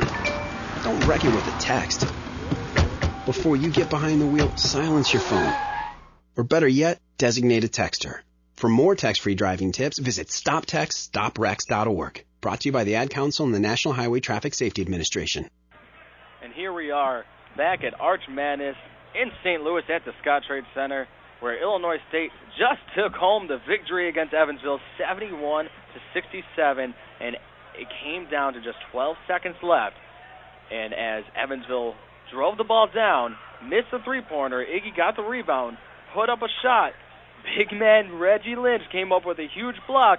Iggy managed to get the ball back, put up another one, and deja vu. Reggie Lynch swatted it out of there, and the clock hit 0, and your Redbirds are the victors, moving on to play the number 8 team in the nation, Wichita State. Guys, what did you see from this? Bringing in with me, let me introduce. Bringing in with me, I have Mitch Schaefer next to me, who's been with me all day. And next to me, we have Jason Klaer bringing in with us on the postgame. So, guys, tell me, What did you see from this Redbird team that gives you hope that they could take down a team like Wichita State? Well, I think right off the bat what I saw down the stretch, especially that last 2 minutes, was a little bit of intangibles. I saw poise from Illinois State. Really did a good job. They saw a 9-point lead diminish within the last 5 minutes of the game. They were able to regroup and really, down the stretch, execute plays. And they didn't try to get fancy. They took reasonable shots, grabbed the rebounds, just stayed poised in that press, and end up walking away with the victory. Yeah, like you said, poise, perseverance, just a will to win from Illinois State. You know, they almost gave the game away, and against Wichita, you're going to have to cut down on those mistakes. You know, if those happen, Wichita is just going to capitalize them on every time, and you just got to play great defense. You got to really rebound, and you got to score, which ISU had trouble with. They had some droughts, and they just got to do that against Wichita State. So Illinois State officially beats Evansville 3 times this season. You know that's got to sting a little bit for Evansville, but they have a young team, a very young team. Their 2 stars, and Iggy and DJ Ballantyne, are both juniors, and they're both returning for their senior year. So a lot of hope for them. And moving on next year, kind of just talk a little bit about what we should expect from Evansville and the kind of scare they can give the Missouri Valley. Well, I think we saw it today. They came out here and they played great basketball, especially from the get-go. They also have their mistakes, but I think they're going to cut that down. They have an entire off season. DJ Ballantyne and Iggy, they're just going to keep getting better. Iggy's probably going to end up putting on some more muscle, and DJ Ballantyne, he's just going to keep improving as a scorer. Well, I couldn't agree any more with what you just said, Mitch. Definitely bright side. Look forward to going into the next season for the Purple Aces. Just maintain a positive attitude and work hard in the off season, because that's where a lot of success is built, in the off season. Going into next year, just start off the schedule on the right foot. And I really want to bring up too, they were 9 for 9 in conference. So what they have to do, they have to build off of what they learned from this year from the MVC opponents, and really break down the film, see what they have to work with next year, and just go out and play. Well, at the end of the day, the Redbirds get to go home and with a victory and get to celebrate tonight. But you know what? It's going to be kind of minimal celebration, you got to imagine, because it's back to game time. They could celebrate it right now, have some fun, but you got to imagine Dan Muller and his crew, they're going to sit down in about 10, 15 minutes maybe and go, what's next? Yeah, definitely. It was a tough game too. They really beat each other up, so they're gonna have to hit the ice baths first of all, really get rid of all of that soreness from today, and somehow play Wichita tomorrow. Wichita also played today, and it's going to be tough for both teams as their bodies are going to be sore. But I think they just have to. It comes down to body. It comes down to body soreness is going to be tough, but it's also the mental capability that your team has. If Dan Muller can keep that confidence, and they've won 5 straight now, if he could feed them that confidence, I think ISU might have a chance tomorrow. Yeah, and that's a big part of the game in most sports. Perhaps the biggest game of the season for ISU tomorrow. This is, it's win and you're in, and lose and you might be done, at least for this tournament. So going into tomorrow, mental aspect is a big part of the game, as well as the big men of ISU really need to step up tomorrow. They need to be able to expose the bigger men of the Shockers, and also just the whole team really needs to step up. Full support from the bench all the way to the fans, as well as on the court. Everyone needs to step up and really try to shock the Shockers. So your Illinois State Redbirds move on in the Arch Madness tournament to go take on the Wichita State Shockers, the number 8 team in the nation, tomorrow, where WZND will have the call. We're staying here right with you, and we can't imagine doing anything else but to bring you that game. So, and in fact, Connor Boyd and Jason Klaer will be on the call. Me and Mitch will also be in the studio. And for Mitch Schaefer, Jason Klaer, and Connor Boyd, we thank every single one of you for listening. And please tune in tomorrow as you hear your Redbirds take on the Shockers. You're listening to 103.3 WZND, the pulse of Redbird Nation. I'm Sam Ostrowski. That's all for ISU Redbird men's basketball at the 2015 Missouri Valley Conference Tournament. Join us next time for live coverage on 103.3 WZND, the pulse of Redbird Nation.